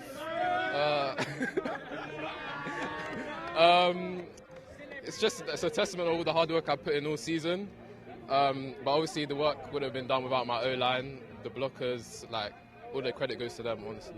Yeah, and this group is a special group, isn't it? It looks like you really all enjoy each other's company and certainly enjoy playing together out on the field. How special is it to be a part of this team? Amazing. Like it was literally my friend that got me into this, and I have no regrets. Honestly, it's been a great 2 years. And it's an age group that means constant change. It is a shame, but I'm guessing for you that you just can't wait to take those next steps. Yeah. Going to university, so I took a gap year, and I'm just looking forward to uni ball this season. That's it. We can't wait to watch you, mate. Congratulations on an amazing performance. Owain Montague, everybody, your MVP. Tash, go on back in to wrap up the show. What a performance from these London Blitz boys. They were absolutely magnificent, were they?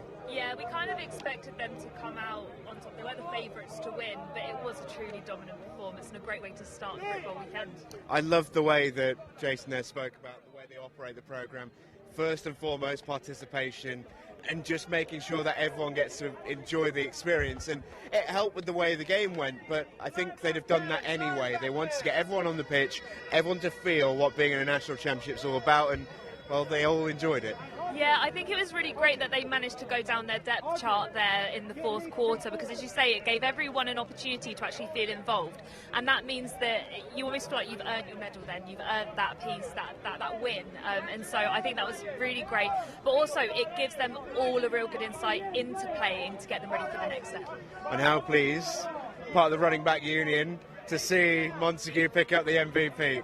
Yeah, I love it when a running back gets the MVP. It is great because, in all honesty, it is such a slog being a running back and getting those touchdowns, especially when you're getting as many as what he did. And so I think it was a great testament to the performance he put in, as well as just what he did today on the field.